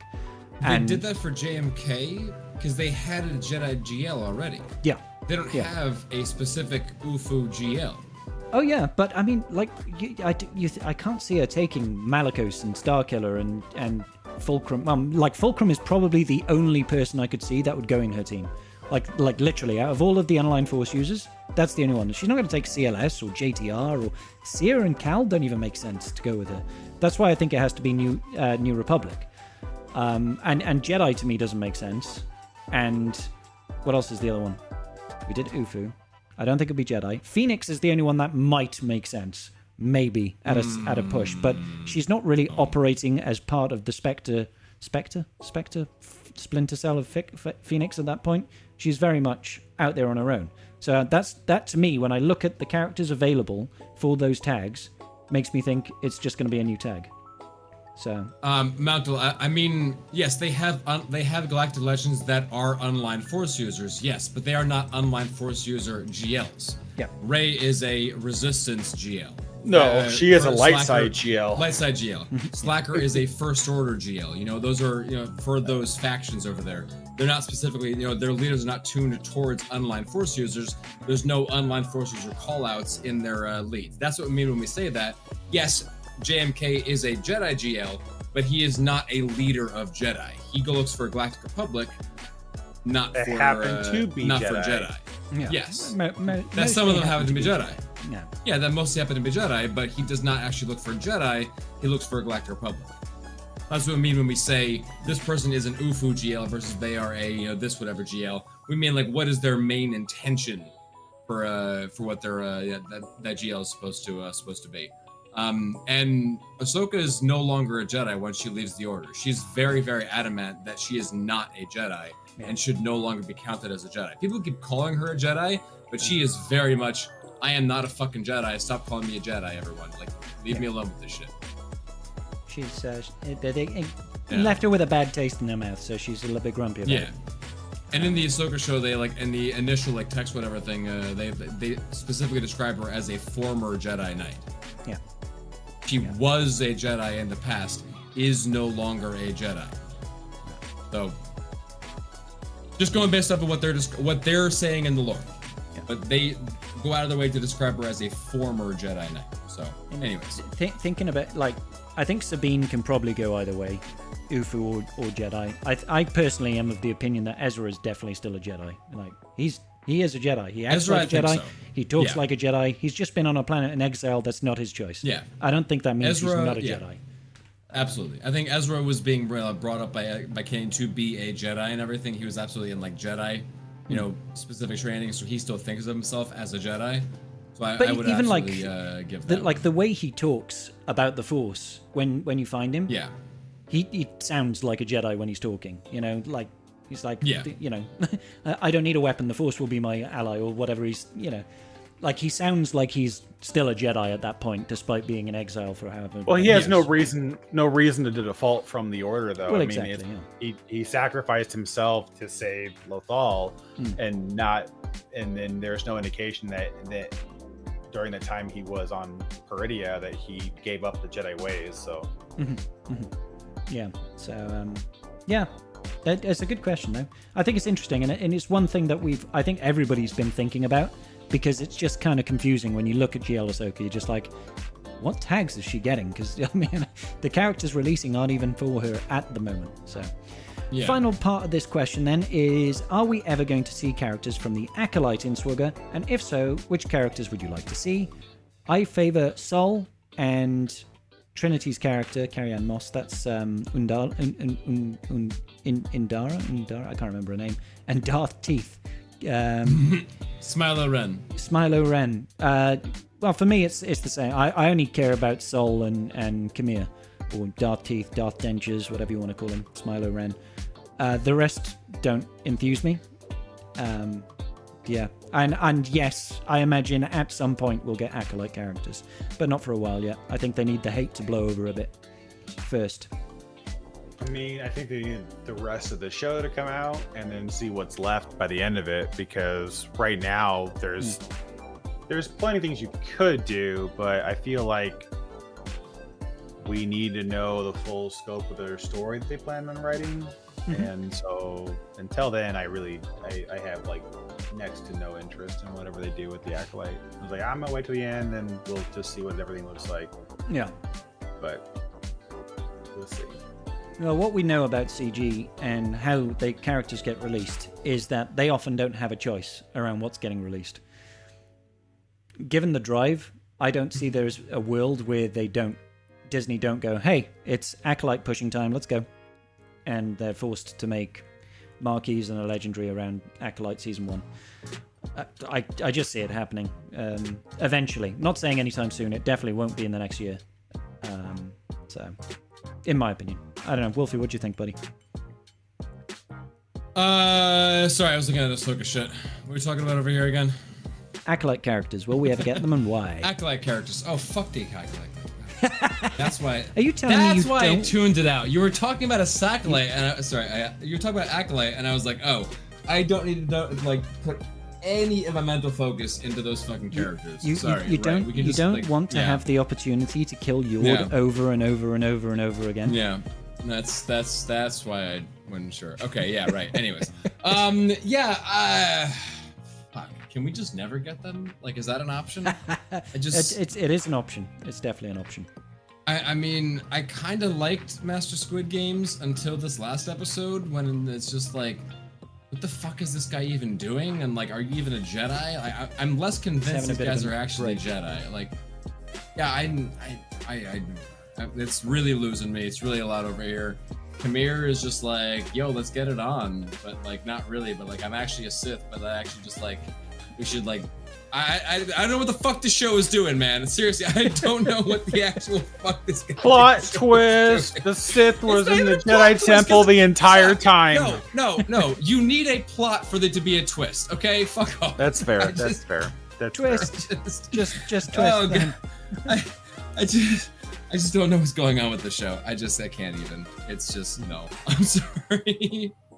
Yeah. Acolyte characters in the again. We already have Ki-Adi-Mundi, so I'm good. Well, yeah, we've got an acolyte character in the game. There we go. Ki-Adi-Mundi is in the game. So Ki-Adi-Mundi, who did some cryostasis because Yeah. reasons. Well, they're just Yeah, interesting. I think that was the last of our questions. I don't think there's anything. I don't think there's anything in the Acolyte I would be too thrilled to see so far. Mm-hmm. Just because there's not enough development there. At least like with like staple characters they had in Ahsoka, there's a lot going on with these characters prior to. Yeah, well, there's a lot of history in those characters already. Whereas I don't feel like that really exists. I feel like there's been more content made around Ahsoka than any other character in Star Wars. At this point, probably, yeah. I think Anakin still barely nudges her out, but not by a heck of a lot. Not by a heck of a lot. Yeah. Well, I mean, give it time. Give it time, Garth. I mean. Yeah, I was going back and looking. I can't figure out where I read that Jabba's thermals won't count. Oh, right. Still on that bit, huh? Yeah, well, because parts of it should count, but I don't know. It's a unique debuff. Yeah. And I don't know if that screws up how the Datacron reads it. So it's always the problem I have with this game is there's so many like things that are unique to how they code it, and so sometimes things don't come through properly. So it should count, but should count. Okay. I can't verify. Well, we'll find out. Well, we'll try and find out. It'll be really hard to tell. When Bow's just Rex face. Yeah. That happened earlier today in RTW, by the way. I think they called for a counter. What was it? Oh, Queen Amidala against Jabba, and they're like, it should be fine. Hit buttons and stuff. And like Bausch took a turn, yeeted out her grenades, and Padawan Obi-Wan just disappeared. I was like, okay. So that doesn't work then. Well, no, it can work. Yeah. But as soon as you lose Padawan Obi-Wan and Queen Amidala, that you have no damage. Like it's just gone. So okay. So you should relic 9 him. He might survive a little better. Can I relic 9 him again, or now need to red star your Padawan Obi-Wan Kenobi? Yeah, I'll relic 10 him. Maybe he'll survive. No, it's probably just all that extra crit damage going on there. All those extra. Oh yeah, on the cross. That's the thing about the thermals. That's always rough. They take your crit damage as opposed to the attacker's crit damage. So yeah, which is kind of nutty, right? Kind of nutty. You're getting punished for buffing your own stats. Yeah. And it's weird because like the attackers are the ones who like get fucked the most, and the tanks that you want to kill or like want like do the most damage to and everything. Yeah. Are fucked. Although actually, I take that back. You want to kill the attackers first, so yeah, you don't really care about the tanks. So yeah, I'm okay with that. We're good. Yeah, we're good. We nailed it. Yep. Yep. Nailed it. Nailed it. Yeah. Yeah, that's the other problem is Padawan Obi-Wan gives himself up to 50% additional crit damage from protection over time, and he gives himself crit damage up. So it's like, oh, ruh-roh. Ruh-roh. Yeah, Bausch can and will do nasty things to him, given half a chance. Yeah. Yeah, it's fun times. He does do great damage, though. That Datacron does clap cheeks.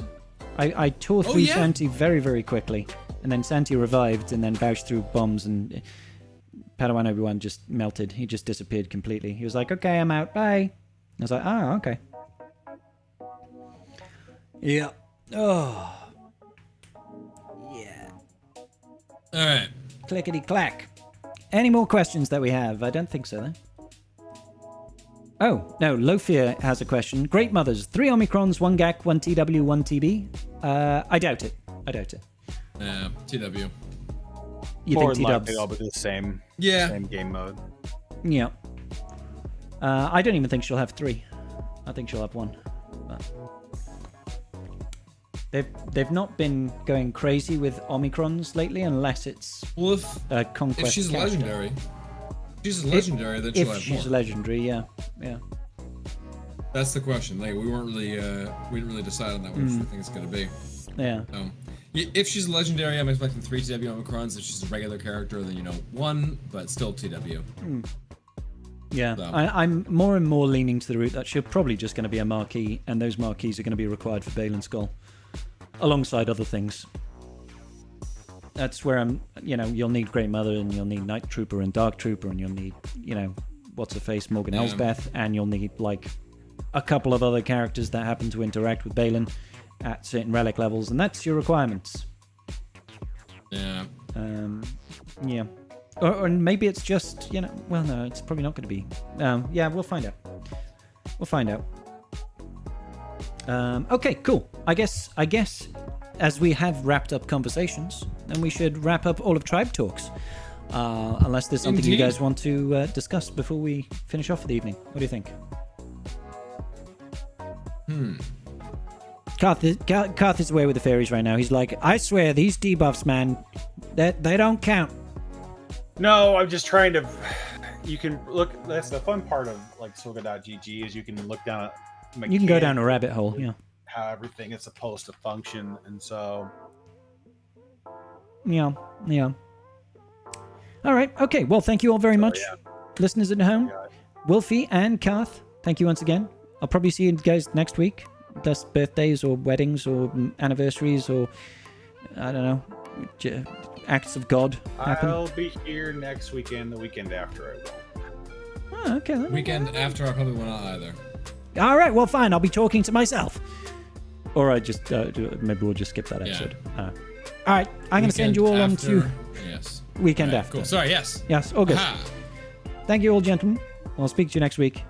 Peace out, everybody. Big love. I'm going to send you all off to various people that are covering Star Wars Galaxy of Heroes content. And may the Force be with you, always. Unless your name is Darth Keith. Then you can, do something else, I guess. Good night, everybody. Bye-bye.